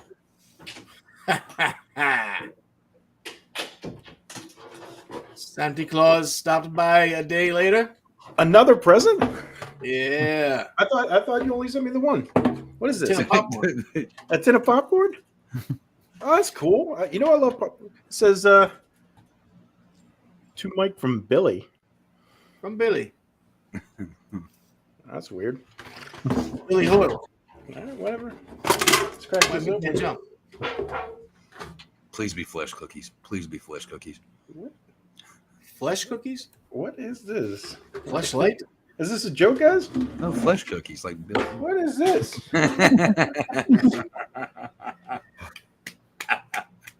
Perfect. With dry red eyes, get clear eyes. Clear eyes. Is this some kind of joke? What is the deal here? If you can't get it with clear eyes, yeah. Did you send this, Chad? No. You mean Billy? I'm too broke. It wasn't me. Billy? Billy?